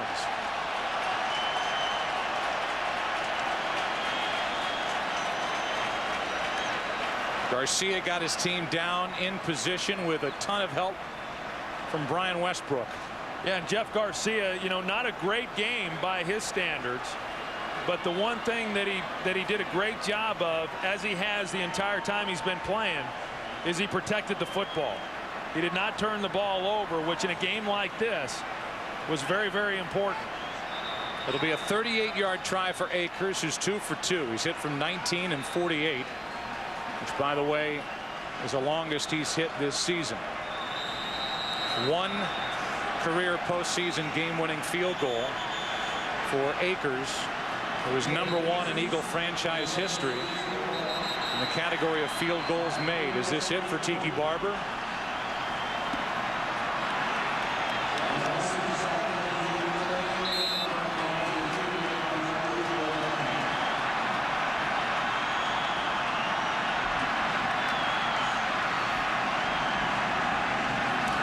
Detmer just re-signed, puts it up, and Akers drills it. The Eagles have defeated the Giants.